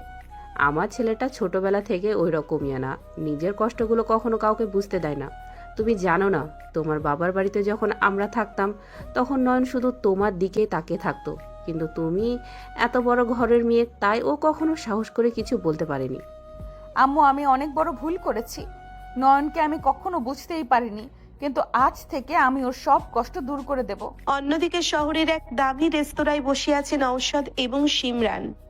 তুমি না বললে তোমার প্ল্যান একদম পারফেক্ট? ইয়ানা তো দিব্যি ওই ফকিরের বাড়িতে সুখে সংসার করছে, কোনো সুইসাইডও করলো না, আর নয়নকেও ছাড়লো না। আমি কি করব? আমি ভেবেছিলাম ইয়ানা ওর ইগো নিয়ে ওই বাড়িতে টিকে থাকতে পারবে না, কিন্তু সিনহা হারামজাদি সব প্ল্যান ঘেঁটে দিল। ও আমার অডিও রেকর্ড করে ইয়ানাকে শুনিয়ে দিয়েছে। ইয়ানা এখন জানে নয়ন নির্দোষ। তাহলে তো ইয়ানা আর নয়নের সম্পর্ক আরও শক্ত হয়ে গেল। এখন উপায়? শাহরিয়ার সাহেবের কোম্পানির শেয়ারগুলো আমরা কিভাবে হাতাবো? তুমি তো সব গুবলেট করে দিলে নওশাদ। উপায় একটা আছে। ইয়ানা খুব ইগোস্টিক আর আবেগপ্রবল মেয়ে। ওই একবার যখন বিশ্বাস ভেঙে যায় তখন ও আর কাউকেই সহজে বিশ্বাস করতে পারে না। সিনহা ওকে আমার সত্যিটা দেখিয়েছে, কিন্তু নয়নকে নিয়ে যদি আমি ইয়ানার মনে এমন একটা সন্দেহ ঢুকিয়ে দিই যা ও নিজের চোখে দেখবে, তাহলে ইয়ানা আর নয়ন চিরতরে শেষ হয়ে যাবে। কিভাবে করবে সেটা? তোমার কি মাথা খারাপ হয়ে গেছে? তানিয়াকে মনে আছে? নয়নের ফুফাতো বোন। ওই মেয়েটা নয়নকে পছন্দ করে আর ইয়ানাকে দু চোখে দেখতে পারে না। আমি তানিয়াকে টাকা দিয়ে কিনে নিয়েছি। ও আজ ইয়ানার রুমে একটা খাম রেখে আসবে। ওই খামের ভেতর এমন কিছু প্রমাণ থাকবে যা দেখলে ইয়ানা ভাববে নয়ন আসলে আমার চেয়েও বড় ধোঁকাবাজ। কি প্রমাণ দেবে তুমি? আমি শাহরিয়ার সাহেবের আর নয়নের কিছু ফেক চ্যাটের স্ক্রিনশট বানিয়েছি আর একটা এআই ভয়েস রেকর্ডিং তৈরি করছি, যেখানে শোনা যাবে নয়ন আমাকে বলছে যে ও ইয়ানাকে শুধু টাকার জন্য ব্ল্যাকমেল করে বিয়ে করেছে। ইয়ানা এই ফাঁদ থেকে কিছুই বের করতে পারবে না। বিকেল গড়িয়ে সন্ধ্যা হয়ে এলো। তানিয়া চুপি চুপি রেহেনা বেগমের বাড়িতে ঢুকলো। কেউ কোথাও নেই দেখে সে সোজা নয়নের রুমে গিয়ে বিছানার তোষকের নিচে একটা বড় খাম লুকিয়ে রাখলো। ঠিক সেই মুহূর্তে ইয়ানা রুমে ঢুকলো। তানিয়া, তুমি আমার রুমে কি করছো এই সময়? তোমাকে না আমি বলেছিলাম আমার আর আমার স্বামীর ত্রিসীমানায় না আসতে? আমি তো শুধু এমনি এসেছিলাম ভাবি। তুমি এত নিখুঁত করে লাল সাদা শাড়ি পরেছো, একদম পেতনির মতো লাগছে। ভাইয়া তো তোমাকে 2 পয়সারও দাম দেয় না। তোমার ভাইয়া আমাকে কত দাম দেয় সেটা তোমার না জানলেও চলবে। তুমি এক্ষুনি আমার রুম থেকে বেরিয়ে যাও তানিয়া, নয়তো আমি আম্মুকে ডাকতে বাধ্য হব। যাচ্ছি, তোমার এই অহংকার কতদিন থাকে সেটাও আমি দেখব। তানিয়া হনহন করে বেরিয়ে গেল। ইয়ানা বিছানাটা ঠিক করতে গেল। হঠাৎ তোষকের নিচে শক্ত কিছু একটা অনুভব করলো সে। তোষকটা একটু উঁচু করতেই একটা খাকি রঙের বড় খাম দেখতে পেল। খামের ওপর কোনো নাম লেখা নেই। এটা আবার কি? তানিয়াকে এই খামটা লুকিয়ে রাখতেই আমার রুমে ঢুকেছিল? কিন্তু এর ভেতরে কি থাকতে পারে? সকালে বিছানা গোছানোর সময় তো এটা ছিল না। ইয়ানা কাঁপা কাঁপা হাতে খামটা খুললো। ভেতরে কিছু ব্যাংকের স্টেটমেন্ট, কয়েকটা স্ক্রিনশট, প্রিন্ট করা কাগজ আর একটা পেন ড্রাইভ। ইয়ানা প্রথমে স্ক্রিনশটগুলো হাতে নিল। এগুলো নয়নের ফোন থেকে শাহরিয়ার সাহেবের হোয়াটসঅ্যাপে করা চ্যাটের স্ক্রিনশট। ইয়ানা জোরে জোরে কাগজগুলো পড়তে শুরু করলো। এখানে নয়নের মেসেজ দেখা যাচ্ছে। নয়ন খালুকে মেসেজ দিয়েছে, খালু আপনার মেয়ের ওই নোংরা ভিডিও আমার কাছে আছে। আপনি যদি চান ভিডিওটা ইন্টারনেটে না আসুক, তবে ইয়ানাকে আমার সাথে বিয়ে দিতে হবে, আর আপনার কোম্পানির 50% শেয়ার আমার নামে লিখে দিতে হবে। এটা কি দেখছি আমি? এর নিচে আব্বুর রিপ্লাই লেখা, তুই এত বড় বেঈমান নয়ন, তুই আমার ঘরে থেকে আমার মেয়ের এত বড় সর্বনাশ করলি। আমি তোকে টাকা দিচ্ছি, তুই ভিডিও ডিলিট কর। তার নিচে আবার নয়নের মেসেজ, টাকায় হবে না খালু, আমাকে বিয়ে দিতেই হবে। আমি ইয়ানাকে বিয়ে করে ওকে রাস্তার ভিখারি বানাবো, আর আপনি যদি মুখ খোলেন তবে ভিডিওটা পুরো দুনিয়া দেখবে। না না, এটা হতে পারে না, নয়ন এমন হতেই পারে না। স্নেহা তো বললো নওশাদ চক্রান্ত করেছে, তাহলে এই চ্যাটগুলো কিসের? ইয়ানার মাথার ভেতর যেন বাজ পড়তে লাগলো। সে দ্রুত ব্যাংকের স্টেটমেন্টগুলো দেখলো। সেখানে স্পষ্ট লেখা আছে বিয়ের পরদিন শাহরিয়ার সাহেবের অ্যাকাউন্ট থেকে নয়নের অ্যাকাউন্টে 5 কোটি টাকা ট্রান্সফার হয়েছে। ইয়ানা পাগলের মতো পেন ড্রাইভটা নিয়ে তার ল্যাপটপে লাগালো। সেখানে একটি ভয়েস রেকর্ডিং। ইয়ানা সেটা প্লে করলো। রেকর্ডিং থেকে নয়ন আর নওশাদের গলা ভেসে এলো। কিরে নয়ন, তুই তো বাজিবাদ করে দিলি। আমি জুসে ঔষধ মেশালাম আর তুই সেই সুযোগে ভিডিও বানিয়ে ব্ল্যাকমেল করে ইয়ানাকে বিয়ে করে নিলি। হা হা হা। আরে ভাই, গরিব হয়ে আর কতদিন থাকবো? ইয়ানার মতো অহংকারী মেয়েকে আমার এমনিতেও সহ্য হয় না। ওকে বিয়ে করে ওর বাবার সব সম্পত্তি হাতিয়ে নেওয়াই আমার মূল লক্ষ্য। ও তো ভাবছে আমি ওকে বাঁচিয়েছি। বোকা মেয়েটা এখন আমার প্রেমের জালে হাবুডুবু খাচ্ছে। আহ নয়ন, তুই এত বড় শয়তান, তুই আমাকে বিক্রি করে দিয়েছিস। অডিওটা শোনার পর ইয়ানার ল্যাপটপটা হাত থেকে ছিটকে ফ্লোরে পড়ে গেল। তার চোখের সামনে পুরো পৃথিবীটা যেন ঘুরতে শুরু করেছে।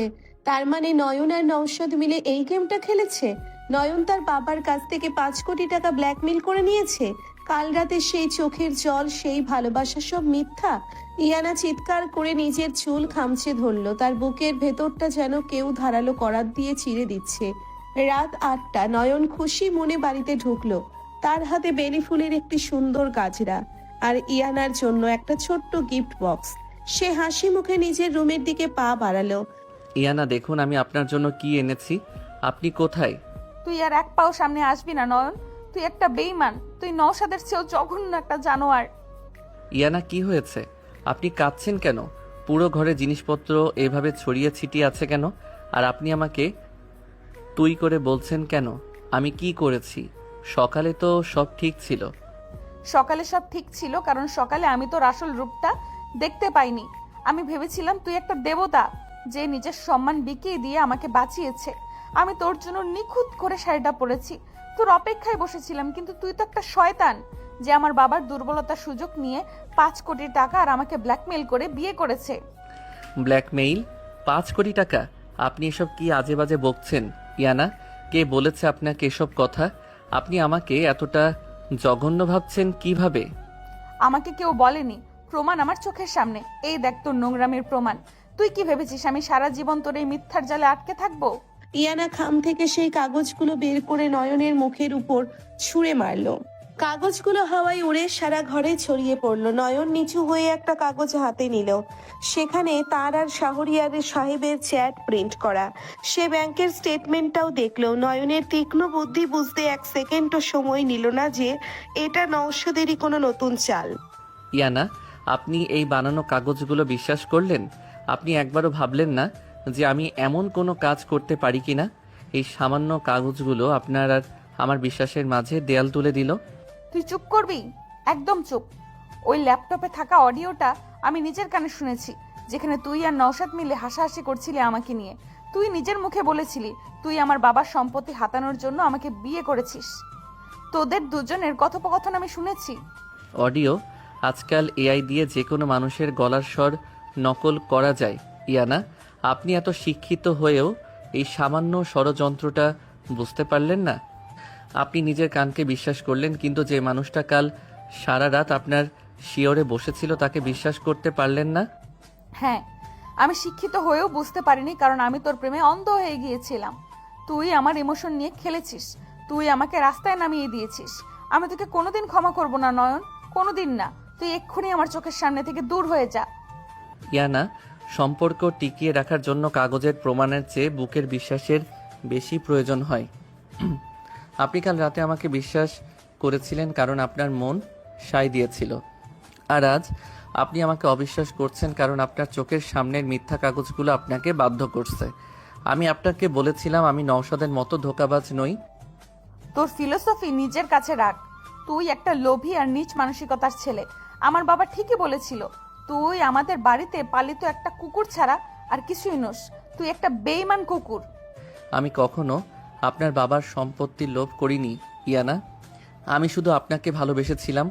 আমি ভেবেছিলাম আমার ভালোবাসা দিয়ে আমি আপনার সব ক্ষত সারিয়ে তুলব, কিন্তু আমি ভুলে গিয়েছিলাম কাঁচ একবার ভেঙে গেলে সেটা জোড়া লাগানো যায়, কিন্তু বিশ্বাস একবার ভেঙে গেলে সেটা আর জোড়া লাগে না। আপনি আমাকে কুকুর বললেন? ঠিক আছে ইয়ানা, আমি যাচ্ছি। তোর এই নোংরামি আর ভালো লাগছে না। তুই বেরিয়ে যা এখান থেকে, আর কোনোদিন আমার সামনে আসবি না।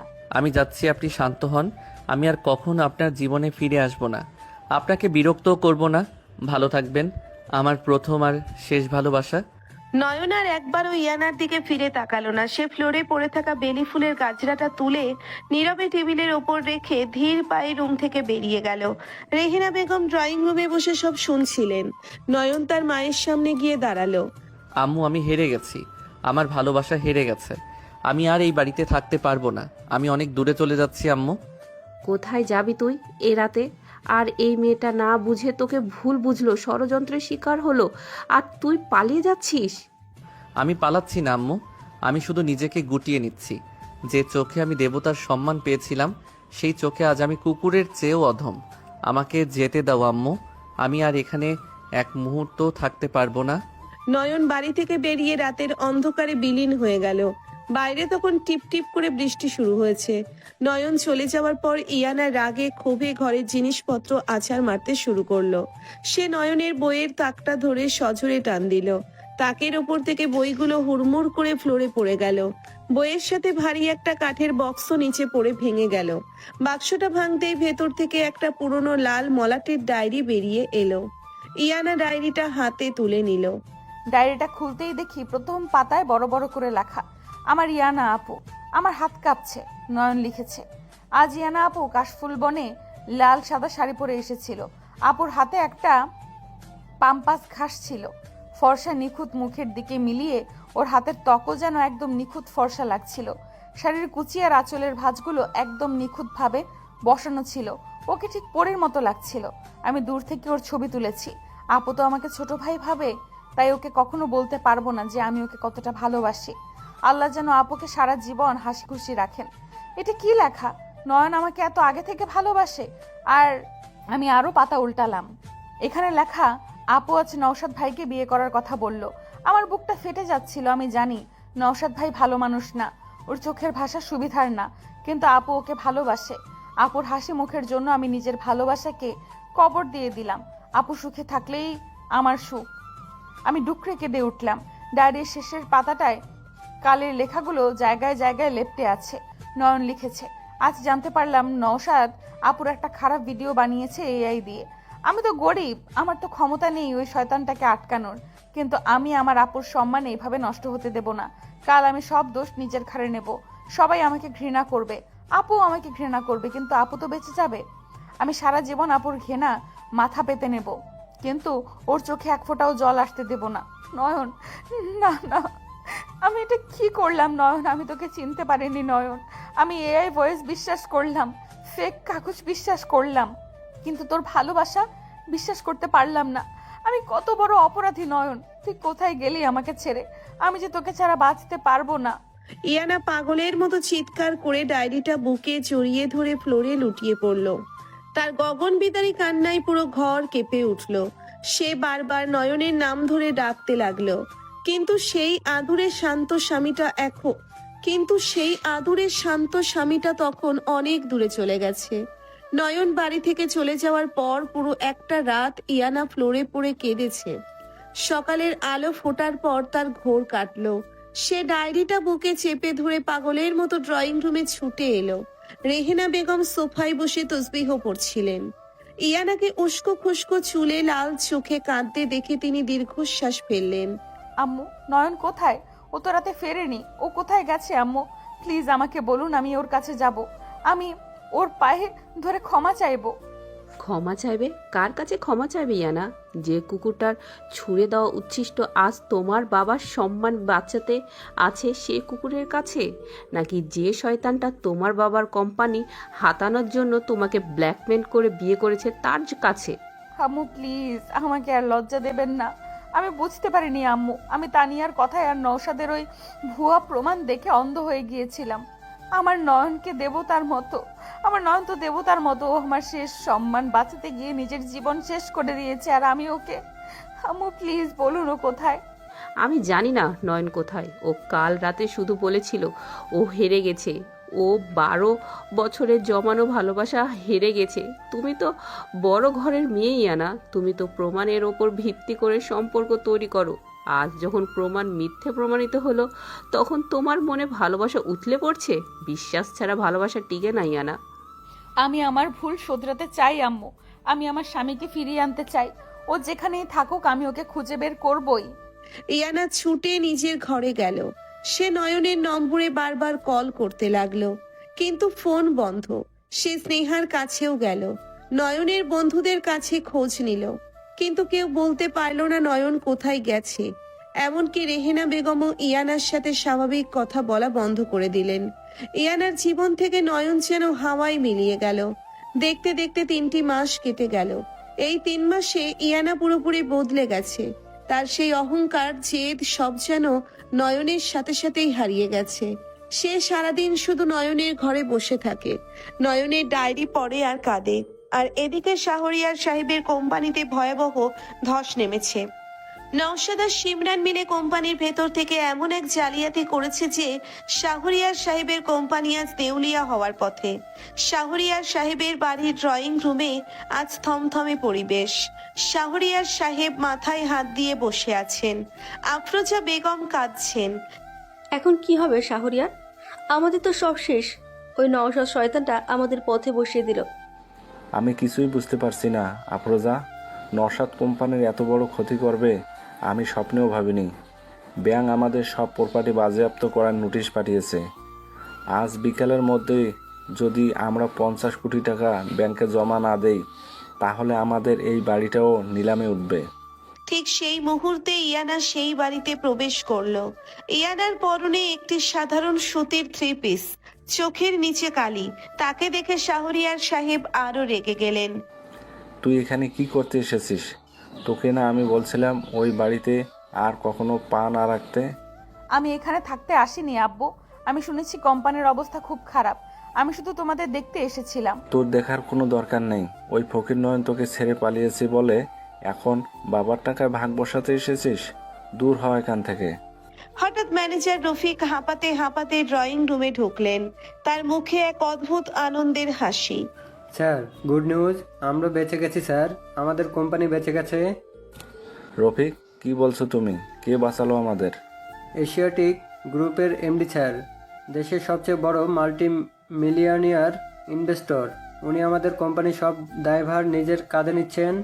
শুধু তাই নয়, নওশাদ আর শিমরান যে জালিয়াতি করেছিল তার সব প্রমাণ উনি পুলিশের হাতে তুলে দিয়েছেন। পুলিশ নওশাদ আর শিমরানকে অ্যারেস্ট করেছে স্যার। আলহামদুলিল্লাহ। কিন্তু রফিক ভাই, এশিয়াটিক গ্রুপের এমডি তো কখনো মিডিয়ার সামনে আসেন না। উনি আমাদের এত বড় উপকার কেন করলেন? উনি এখনই আসছেন স্যার। উনি আমাদের কোম্পানির 50% শেয়ার কিনে নিয়েছেন। উনি নিজেই পেপারস নিয়ে আসছেন। সবার চোখ দরজার দিকে স্থির হয়ে গেল। ইয়ানাও এক কোণায় দাঁড়িয়ে আছে। সেও দেখতে চায় কে সেই মানুষ যে আজ তার বাবার সম্মান বাঁচালো। কিছুক্ষণ পর দরজার সামনে বেশ কয়েকটি দামি কালো গাড়ি এসে থামলো। কয়েকজন বডিগার্ড ভেতরে প্রবেশ করলো। আর তাদের পেছনে যে মানুষটি রাজকীয় ভঙ্গিতে ঘরে ঢুকলো তাকে দেখে শাহরিয়ার সাহেব, আফরোজা বেগম এবং ইয়ানা যেন পাথর হয়ে গেল। নয়ন, তুই এখানে কি করছিস? নয়নের পরনে আজ একটি অত্যন্ত দামি কালো থ্রি পিস স্যুট, চোখে রোদ চশমা, হাতের দামি ঘড়ি, আর তার হাতের রাজকীয় স্টাইল বলে দিচ্ছে সে আর সেই বস্তির সাধারণ ছেলে নয়। নয়নের পেছনে এশিয়াটিক গ্রুপের লিগ্যাল অ্যাডভাইজার দাঁড়িয়ে আছেন। নয়ন রোদ চশমা খুলে শাহরিয়ার সাহেবের দিকে শীতল দৃষ্টিতে তাকালো। আসসালামু আলাইকুম মিস্টার শাহরিয়ার, আমি নয়ন, এশিয়াটিক গ্রুপের ম্যানেজিং ডিরেক্টর এবং আপনার কোম্পানির নতুন 50% শেয়ার হোল্ডার। কি বলছিস তুই এসব? তুই ইয়ানার ছেলে? তুই তো সামান্য একটা কুকুর, তাই না মিসেস আফরোজা? হ্যাঁ, আমি জালালউদ্দিন আর রেহানা বেগমের ছোট ছেলে। আমার বাবা একসময় এই শহরের সবচেয়ে বড় ব্যবসায়ী ছিলেন, কিন্তু চক্রান্তের শিকার হয়ে তিনি সব হারান। আমার মা আমাকে আর আমার ভাইকে শিক্ষা দেওয়ার জন্য, টাকার আসল মর্ম বোঝানোর জন্য বস্তিতে সাধারণ মানুষের মতো বড় করেছেন, কিন্তু আমি আমার বাবার সাম্রাজ্য নিজের যোগ্যতায় আবার ফিরিয়ে এনেছি। তার মানে এই এশিয়াটিক গ্রুপে তুই আমাদের কোম্পানি বাঁচালি? আমি আপনাদের কোম্পানি বাঁচাইনি মিস্টার শাহরিয়ার, আমি শুধু একটা ইনভেস্টমেন্ট করেছি। আমি নওশাদকে আমি জেলে পাঠিয়েছি, কারণ সে শুধু আপনার সাথেই নয়, আমার স্ত্রী মানে মিস ইয়ানার সাথেও চরম নোংরামি করেছিল। আমি আমার অপমানের প্রতিশোধ নিয়েছি মাত্র। ইয়ানা এতক্ষণ বাকরুদ্ধ হয়ে নয়নের দিকে তাকিয়েছিল। তার নয়ন, তার সেই আদরে আনরোম্যান্টিক স্বামীটা আজ এই শহরের সবচেয়ে ক্ষমতাবান মানুষ। ইয়ানা আর নিজেকে আটকে রাখতে পারল না, সে দৌড়ে এসে নয়নের হাতটা ধরল। নয়ন, তুমি ফিরে এসেছো। আমি জানতাম তুমি ঠিক ফিরে আসবে। আমাকে ক্ষমা করে দাও নয়ন, আমি তোমাকে চিনতে অনেক বড় ভুল করেছিলাম। নয়ন খুব শান্তভাবে ইয়ানার হাতটা ছাড়িয়ে নিল। তার চোখে আজ কোনো মায়া নেই, কোনো ভালোবাসা নেই, আছে শুধু এক জমাট বাঁধা বরফ। মিস ইয়ানা, আমি এখানে কোনো ব্যক্তিগত সম্পর্ক নিয়ে আসিনি। আমি এখানে এসেছি বিজনেস ডিল ফাইনাল করতে, আর আপনি আমাকে স্পর্শ করবেন না। আপনার মতো বড় ঘরের মেয়ের একজন সাধারণ কুকুরের ছোঁয়া লাগলে আপনার সম্মান নষ্ট হতে পারে। প্লিজ নয়ন, আমাকে ওই কথাগুলো মনে করিয়ে দিয়ে আর শাস্তি দিও না। আমি তোমার ডায়েরি পড়েছি নয়ন, আমি সব জানি। তুমি আমাকে সে ছোটবেলা থেকে ভালোবাসো। ছোটবেলার ভালোবাসা ছোটবেলাতেই মানায় মিস ইয়ানা। বাস্তবে ভালোবাসার চেয়ে কাগজের প্রমাণের দাম বেশি। আপনি তো প্রমাণ ছাড়া কিছু বিশ্বাস করেন না, তাই না? আজ আমার কাছে প্রমাণ আছে যে আমি এই শহরের সবচেয়ে বড় ধনী, তাই হয়তো আজ আপনার মনে আমার জন্য আবার ভালোবাসা জেগেছে। না নয়ন, তুমি ভুল ভাবছো। তুমি যদি আজ রাস্তার ভিখারিও হতে, তাহলেও আমি তোমার পায়ে পড়তাম। আমি তোমাকে ভালোবেসে ফেলেছি নয়ন। ভালোবাসা? যে ভালোবাসা একটা এআই বানানো ফেক অডিও আর কয়েকটা স্ক্রিনশট দেখে জানালা দিয়ে পালিয়ে যায়, আমি সেই ভালোবাসাকে ঘৃণা করি। মিস্টার শাহরিয়ার, পেপারস রেডি আছে, আপনি শুধু সাইন করে দিন। আমার হাতে সময় খুব কম। নয়নের এই নির্মম অবহেলা ইয়ানার বুকে ধারালো ছুরির মতো বিঁধল। শাহরিয়ার সাহেব কাঁপা কাঁপা হাতে পেপারসে সাইন করে দিলেন।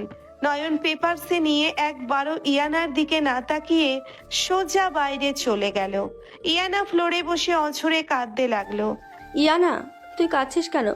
যা, নয়নকে আটকা, ও তো তোরই স্বামী। স্বামী? আমি তো নিজের হাতে আমার স্বামীকে খুন করেছি আম্মু। আমি আমার অহংকার দিয়ে ওর ভালোবাসাটাকে মেরে ফেলেছি, কিন্তু আমি এত সহজে হার মানবো না। আমি আমার নয়নকে ফিরিয়ে আনবই। বিকেল গড়িয়ে সন্ধ্যা নেমেছে। আকাশ ঘন কালো মেঘে ঢেকে গেছে। তীব্র বেগে বাতাস বইছে। যে কোনো মুহূর্তে কালবৈশাখী ঝড় শুরু হবে। এশিয়াটিক গ্রুপের বিস্তলা হেড অফিসের সামনে এসে থামলো একটি ট্যাক্সি। ট্যাক্সি থেকে নামলো ইয়ানা। আজ সে সেই ঐতিহ্যবাহী লাল সাদা শাড়িটি পরেছে। তার নিখুঁত ফর্সা মুখশ্রীর সাথে দুহাতের ফর্সা ত্বক একদম মানানসই লাগছে। শাড়ির কুচি আর আঁচল খুব যত্ন করে গোছানো। ঠিক এই শাড়িটা পরেই সে নয়নের সাথে বিয়ের পর প্রথম সকালে সেজেছিল। সে জানে নয়ন এই রূপটা দেখতে ভালোবাসে। ইয়ানা সোজা রিসেপশনে গেল। আমাকে আপনাদের এমডি স্যারের সাথে দেখা করতে হবে। ম্যাম, এমডি স্যারের সাথে অ্যাপয়েন্টমেন্ট ছাড়া দেখা করা নিষেধ। উনি আজ খুব ব্যস্ত। আমি ওর স্ত্রী, আমার কোনো অ্যাপয়েন্টমেন্ট লাগবে না।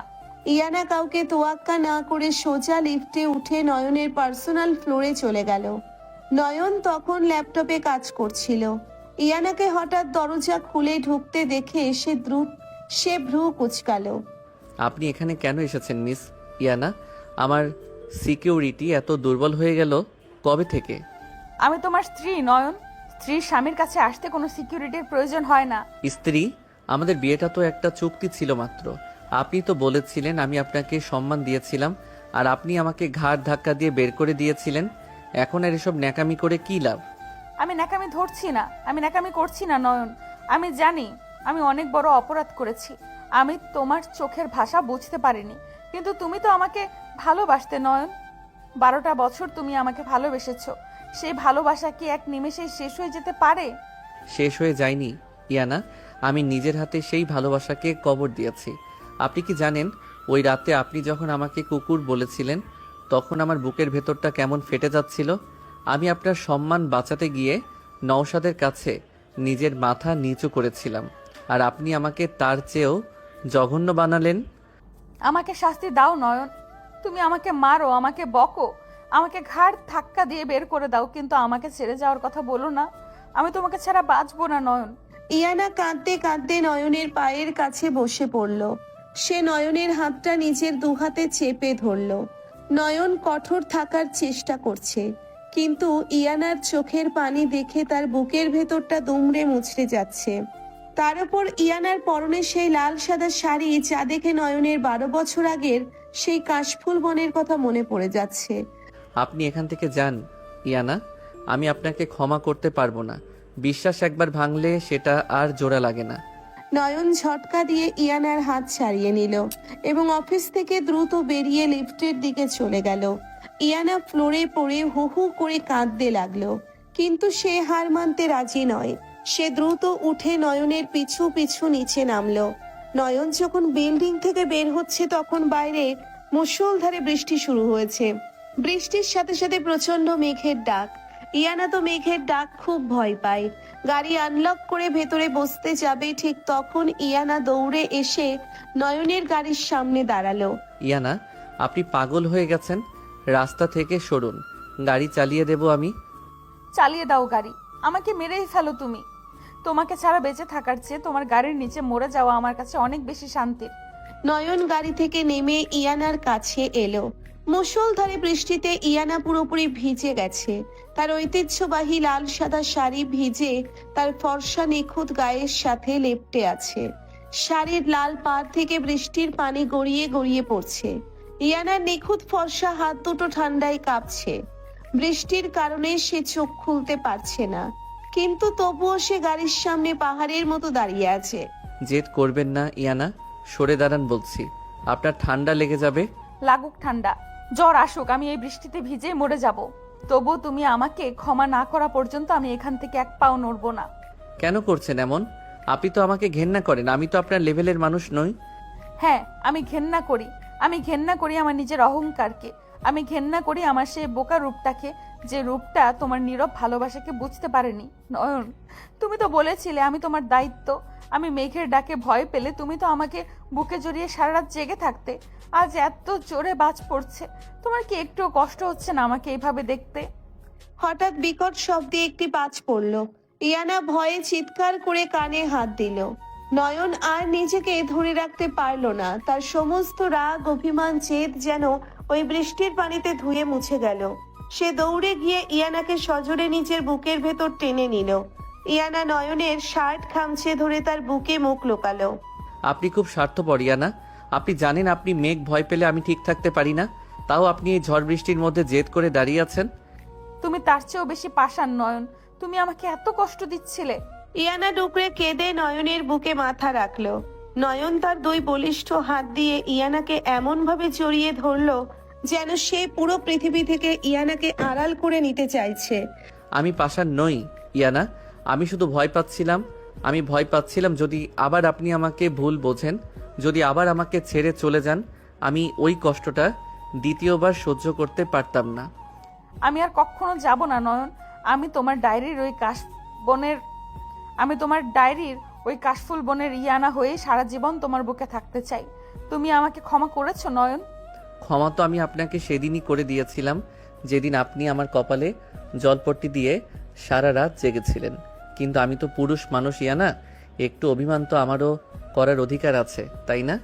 ইয়ানা মুখ তুলে নয়নের দিকে তাকালো। বৃষ্টির পানিতে নয়নের চুলগুলো ভিজে কপালে লেপ্টে আছে। ইয়ানা নিখুঁত ফর্সা হাতটি ধীরে ধীরে নয়নের ভেজা গালে স্পর্শ করলো।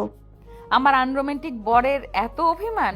ঠিক আছে, আজ থেকে তোমার সব অভিমান ভাঙানোর দায়িত্ব এই আদরে বউয়ের। নয়ন মুচকি হাসলো। সে ইয়ানার কপালে জমে থাকা বৃষ্টির পানি আলতো করে মুছে দিল। তারপর দুই হাত দিয়ে ইয়ানার ফর্সা নিখুঁত মুখটা অঞ্জলি করে ধরে তার ঠোঁটে এক দীর্ঘ পবিত্র আর আবেগ ঘন চুমু আঁকলো।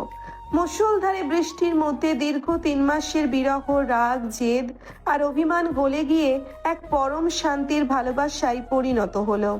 রাস্তার ল্যাম্পপোস্টের আলোয় লাল সাদা শাড়ি পরা ইয়ানা আর স্যুট পরা নয়নকে দেখে মনে হচ্ছিল যেন কোনো রূপকথার রাজ্য থেকে নেমে আসা এক অমর জুটি।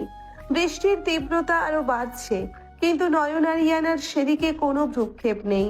তারা একে অপরের উষ্ণতায় নিজেদের সব কষ্ট ভুলে গেছে। 12 বছরের নীরব ভালোবাসা আজ সমস্ত বাধা পেরিয়ে সমস্ত চক্রান্ত ধূলিসাৎ করে পূর্ণতা পেল। মুষলধারে বৃষ্টির মধ্যে নয়নের বুকের মাথা রেখে ইয়ানা যেন পৃথিবীর সব শান্তি খুঁজে পেয়েছে। দীর্ঘক্ষণ একে অপরকে জড়িয়ে রাখার পর নয়ন ইয়ানাকে নিজের স্যুট দিয়ে মুড়িয়ে গাড়িতে বসালো। গাড়ি চলতে শুরু করলো এশিয়াটিক গ্রুপের এমডি অর্থাৎ নয়নদের আসল রাজকীয় প্রাসাদের দিকে। পুরোটা রাস্তায় ইয়ানা নয়নের একটা হাত শক্ত করে ধরে নিজের গালের সাথে চেপে রেখেছিল। নয়নের হাতের স্পর্শ পেয়ে ইয়ানার মনে হচ্ছিল সে যেন তার হারিয়ে যাওয়া প্রাণ ফিরে পেয়েছে। গাড়ি এসে থামলো এক বিশাল প্রাসাদের সামনে। শাহরিয়ার সাহেবের বাড়ির চেয়েও এই বাড়িটা বহুগুণ বড় আর বিলাসবহুল। ইয়ানাকে নিয়ে নয়ন যখন ড্রয়িং রুমে প্রবেশ করলো তখন সেখানে পরিবারের সবাই উপস্থিত। রেহেনা বেগম, জালালউদ্দিন, বড় ভাই তানজিম, মৃত্তিকা ভাবি, এমনকি দাদিমাও বসে আছেন। ইয়ানাকে ভেজা অবস্থায় দেখে সবাই চমকে উঠলেন। ইয়ানা সোজা ছুটে গিয়ে রেহেনা বেগমের পায়ের কাছে বসে পড়ল। আম্মু, আমাকে মাফ করে দিন। আমি না বুঝে অনেক বড় অপরাধ করে ফেলেছিলাম। আমি প্রমাণ আর জেদের বশবর্তী হয়ে আপনাদের সবার মনে কষ্ট দিয়েছি। আম্মু প্লিজ আমাকে আপনাদের মেয়ে হিসেবে আর একটা বার সুযোগ দিন। পাগলি মেয়ে একটা, তুই তো আমার মেয়ে মতোই, তুই কাঁদছিস কেন? রেহেনা বেগম ইয়ানাকে টেনে তুলে নিজের বুকে জড়িয়ে ধরলেন। ইয়ানা ডুকরে কেঁদে উঠল।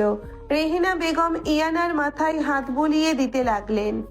আমি তোকে সেদিন ওই কথাগুলো বলেছিলাম কারণ আমি চেয়েছিলাম তোর ভেতর থেকে ওই বড় লোকের অহংকারটা পুরোপুরি মুছে যাক।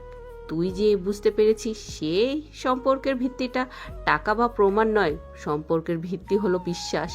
আমি জানতাম তুই আমার ছেলেকে ঠিকই ফিরিয়ে আনবি। এই ইয়ানা, তুমি এত বৃষ্টিতে ভিজছ কেন? এক্ষুনি জ্বর চলে আসবে তো। জলদি চলো আমার সাথে, গা মুছে ফ্রেশ হয়ে নেবে। নয়ন, তুইও যা।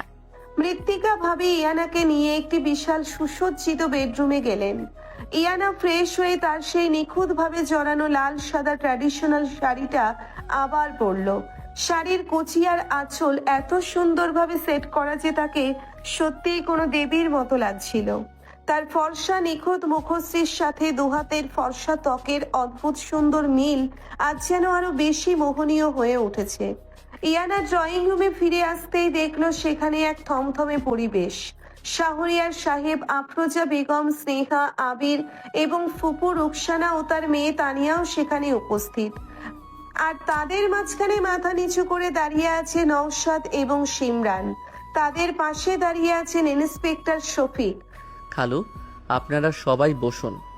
আজ আমি আপনাদের সবাইকে এখানে ডেকেছি কিছু সত্য চিরতরে পরিষ্কার করার জন্য। ইন্সপেক্টর শফিক, ওদের দুজনকে সামনে নিয়ে আসুন।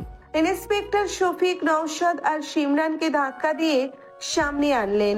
নওশাদের মুখে ভয়ের ছাপ স্পষ্ট। নয়ন, এই শয়তানগুলো তো আমার কোম্পানি ধ্বংস করে দিয়েছিল। এদের তো জেলে থাকার কথা, এখানে কেন এনেছো? কারণ এদের আসল শাস্তি এখনো বাকি খালু। নওশাদ শুধু আপনার কোম্পানির টাকাই চুরি করেনি, সে ইয়ানার সাথেও চরম নোংরামি করেছিল। আর সেই নোংরামিতে ওকে সাহায্য করেছিল এই বাড়িরই একজন। নয়নের কথা শুনে সবাই একে অপরের মুখ চাওয়াচাই করতে লাগলো।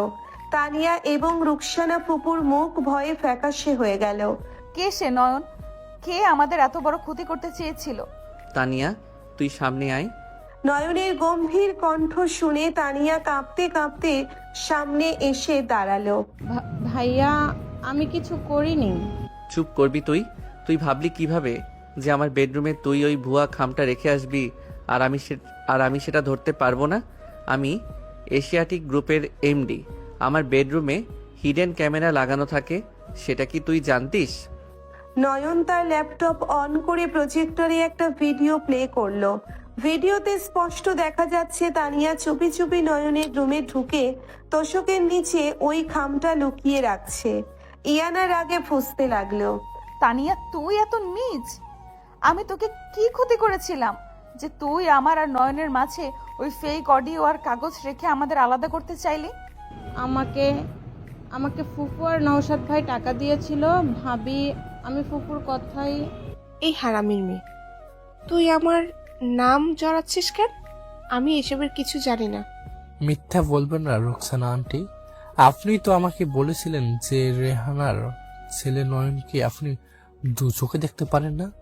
আপনি চেয়েছিলেন নয়ন আর ইয়ানার ডিভোর্স হয়ে যাক, যাতে শাহরিয়ার সাহেবের সম্পত্তি আপনার ভাগে আসে। আর সেই প্ল্যানে আমি আপনাকে সাহায্য করেছিলাম। ওই এআই ভয়েস আর ফেক ব্যাক স্টেটমেন্ট আমি বানিয়েছিলাম। নওশাদের কথা শুনে পুরো ড্রয়িং রুমে যেন বোমা ফাটলো। আফরোজা বেগম ছুটে এসে রুকসানার গালে সজোরে এক থাপ্পড় বসিয়ে দিলেন। রুকসানা, তুই নিজের ভাইয়ের মেয়ের এত বড় সর্বনাশ করতে চাইলি টাকার লোভে? তুই তো একটা ডাইনি। তুই আজ থেকে আমার বোন নস রুকসানা। আমার প্রপার্টিতে তোর কোনো এক পয়সাও অধিকার নেই। তুই আর তোর মেয়ে এই মুহূর্ত থেকে আমার বাড়ি থেকে, আমার জীবন থেকে দূর হয়ে যা। ভাই, আমাকে মাফ করে দেন ভাই। আমি লোভের বসে এই কাজ করে ফেলেছি। রাহানা ভাবি, আমাকে বাঁচান। যে নারী নিজের লোভের জন্য একটা পবিত্র ভালোবাসাকে কালিমা লিপ্ত করতে পারে, তার জন্য আমার মনে কোনো জায়গা নেই। আপনারাও আসুন। শাহরিয়ার সাহেবের নির্দেশে গার্ডরা রুকসানা এবং তানিয়াকে ঘাড় ধাক্কা দিয়ে বের করে দিল। ইন্সপেক্টর শফিক নওশাদ আর সিমরানকে হাতকড়া পরালেন। পুলিশ নওশাদ আর সিমরানকে নিয়ে চলে গেল। ড্রয়িং রুমে এখন শুধু দুই পরিবারের আপন মানুষগুলো। আফরোজা বেগম ধীর পায়ে রেহেনা বেগমের সামনে এসে দাঁড়ালেন। তার চোখে অনুশোচনার জল। রেহানা, তুই আমাকে মাফ করে দিস বোন। আমি টাকার অহংকারে অন্ধ হয়ে গিয়েছিলাম। আমি ভুলে গিয়েছিলাম যে আমরা একসময় কতটা কাছে ছিলাম। আমি তোর ছেলেকে কুকুর বলেছি, ওকে ঘাড় ধাক্কা দিয়েছি, অথচ ওই ছেলেই আজ আমার স্বামীর সম্মান, আমার মেয়ের জীবন সব বাঁচালো। আমাকে তুই ক্ষমা কর রেহানা। আরে আফরোজা, তুই কাঁদছিস কেন? আমার তো বোন। তোর মেয়ে কি আমার মেয়ে নয়? আর নয়ন তো তোদেরই ছেলে। অতীত ভুলে যা। আজ থেকে আমাদের দুই পরিবার আবার আগের মতো এক হয়ে গেল। রেহেনা এবং আফরোজা একে অপরকে জড়িয়ে ধরে কাঁদতে লাগলেন। শাহরিয়ার সাহেব জালাল উদ্দিনকে জড়িয়ে ধরলেন। পুরো পরিবারে এক আনন্দ ঘন পরিবেশ তৈরি হলো। স্নেহা পেছন থেকে ইয়ানাকে গুঁতো দিয়ে ফিসফিস করে বলল, কি রে মহারানী, এবার তো বর পেলি, তাও আবার মাল্টি মিলিয়নিয়ার। এবার তো একটু হাস। হাসবো কিভাবে? তোর ওই আনরোম্যান্টিক দুলাভাইয়ের দিকে তাকা। এত বড় একটা ঝড় পার হলো আর সে এখনো পকেটে হাত দিয়ে গম্ভীর হয়ে দাঁড়িয়ে আছে। একটা মিষ্টি কথাও তো বলতে পারে। ইয়ানার কথা শুনে আবির এবং তানজিম জোরে হেসে উঠল। আরে দোস্ত, তোর বউ তো তোর নামে কমপ্লেন করেছে, বলছে তুই নাকি আনরোমান্টিক। আমি আনরোমান্টিক? ঠিক আছে, আজ এর একটা ফয়সালা হয়েই যাক। নয়ন হঠাৎ করে ইয়ানার দিকে এগিয়ে এলো। ইয়ানা কিছুটা নার্ভাস হয়ে পিছিয়ে গেল। সবার সামনে নয়ন সোজা হাঁটু গেড়ে ফ্লোরে বসে পড়ল। তার এই কাণ্ড দেখে দাদিমা থেকে শুরু করে শাহরিয়ার সাহেব সবাই অবাক হয়ে গেলেন। নয়ন নিজের পকেট থেকে একটা লাল মখমলের বক্স বের করে সেটা খুলল। ভেতরে একটি জলজলে হীরের আংটি। ইয়ানা, সেই ছোটবেলা থেকে আপনাকে দেখে আসছি। আপনাকে নিয়ে প্রথম যে ছবিটা আমি আমার ডায়েরিতে লিখেছিলাম সেটা এখনো আমার চোখে ভাসে। আমি লিখেছিলাম, আজ ইয়ানা আপু কাশফুল বনে লাল শাড়ি পরে এসেছিল। বাতাসে ওর চুলগুলো উড়ছিল, ওর হাতে ছিল পাম্পাস ঘাস, ওকে ঠিক বড়ির মতো লাগছিল। নয়নের মুখে নিজের সেই ডায়েরির কথাগুলো শুনে ইয়ানার দু চোখ বেয়ে আনন্দ অশ্রু গড়িয়ে পড়তে লাগলো। আমি কোনোদিন ভাবিনি এই পরীর মতো মেয়েটা আমার জীবনে সত্যি হয়ে আসবে। পরিস্থিতি আমাদের বিয়ে দিয়ে বাধ্য করেছিল ঠিকই, কিন্তু আমি কখনো আপনাকে আমার অধিকারের শেকলে বাঁধতে চাইনি। আজ যখন আমাদের মাঝে আর কোনো মিথ্যার দেয়াল নেই, কোনো ভুল বোঝাবুঝি নেই, আমি সবার সামনে আপনাকে আমার জীবনের সবচেয়ে বড় সত্যি হিসেবে মেনে নিতে চাই। নয়ন ইয়ানার দিকে আংটিটা বাড়িয়ে দিয়ে এক অদ্ভুত মায়াবী কণ্ঠে বলল, মিস ইয়ানা, বয়সে ছোট হলেও ভালোবাসায় আমি আপনার চেয়ে অনেক বড়। আপনি কি এই আনরোমান্টিক জেদি আর আপনাকে পাগলের মতো ভালোবাসার ছেলেটার আদুরে বউ হয়ে সারা জীবন আমার বুকে মাথা রেখে ঘুমাতে রাজি আছেন? না। ইয়ানার না শুনে সবাই আঁতকে উঠল। নয়ন অবাক হয়ে তাকালো। ইয়ানা ঠোঁট টিপে হেসে চোখের জল মুছে ফেলল। আমি শুধু তোমার বুকে মাথা রেখে ঘুমাতে রাজি নই, আমি তোমার সাথে ঝগড়া করতে, তোমার উপর অধিকার খাটাতে আর তোমার ওই গম্ভীর মুখটা সারা জীবন দেখতে রাজি। কবুল কবুল কবুল। ইয়ানার কথাগুলো শুনে পুরো বাড়ি হাসিতে ফেটে পড়ল। নয়ন ইয়ানার ফর্সা নিখুঁত আঙ্গুলে হীরের আংটি পরিয়ে দিল। তারপর উঠে দাঁড়িয়ে ইয়ানাকে সজোরে নিজের বুকের ভেতর জড়িয়ে দিল। সবাই হাততালি দিয়ে উঠল। দাদিমা আর দুই মা মিলে ওদের মাথায় হাত রেখে দোয়া করে দিলেন। রাতের খাবার শেষ, সবাই নিজের নিজের রুমে চলে গেল। ইয়ানাকে মৃত্তিকা ভাবি এবং স্নেহা মিলে নয়নের নতুন বিশাল বেডরুমে দিয়ে এলো। রুমটা আজ বেলি আর গোলাপ ফুল দিয়ে খুব সুন্দর করে সাজানো। চারিদিকে মিষ্টি একটা সুবাস। ইয়ানা খাটের এক কোণায় বসে আছে। তার পরনে সেই লাল সাদা শাড়ি যা নিখুঁতভাবে তার ফর্সা ত্বকের সাথে মিশে আছে। একটু পর দরজা খোলার শব্দ হলো।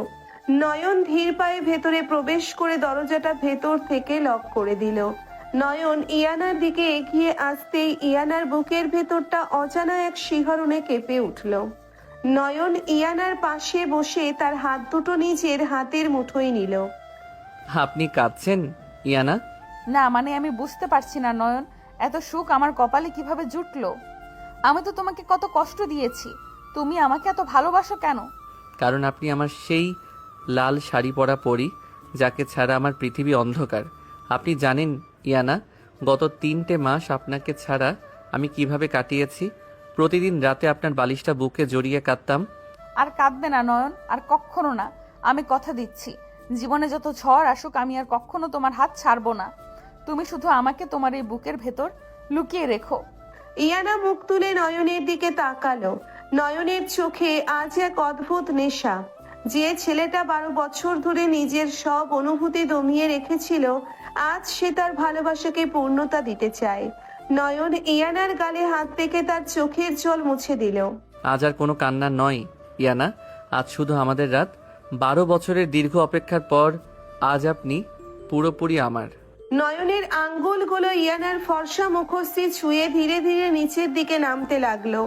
ইয়ানা চোখ বন্ধ করে সেই গভীর সম্মানজনক এবং পবিত্র স্পর্শ অনুভব করতে লাগলো। নয়ন খুব আলতো করে ইয়ানার কপালে, কালে এবং শেষে তার কাঁপতে থাকা ঠোঁটে এক গভীর চুমু আঁকলো। ইয়ানা নয়নের শার্ট খামচে ধরে তার আলিঙ্গনে পুরোপুরি নিজেকে সঁপে দিল। নয়নের আদর কোনো তাড়াহুড়োয় ভরা ছিল না। প্রতিটি স্পর্শে ছিল সম্মান আর দীর্ঘদিনের জমানো আবেগ। সে ইয়ানাকে পরম যতন করে বিছানায় শুইয়ে দিল। ঘরের আলো ম্লান হয়ে এলো।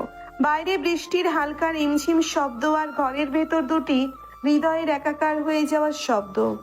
ইয়ানার সব অভিমান, সব কষ্ট আজ নয়নের এই ধীর, শান্ত আর গভীর ভালোবাসার কাছে সম্পূর্ণ ধরা দিল। 12 বছরের সেই নীরব প্রেমিক আজ তার খালাতো সিনিয়র বোনকে তার জীবনের সবচেয়ে আদুরে বউ বানিয়ে নিল। একটি মিষ্টি, স্নিগ্ধ আর আবেগময় ভালোবাসার চিরস্থায়ী বসন্ত শুরু হলো তাদের জীবনে।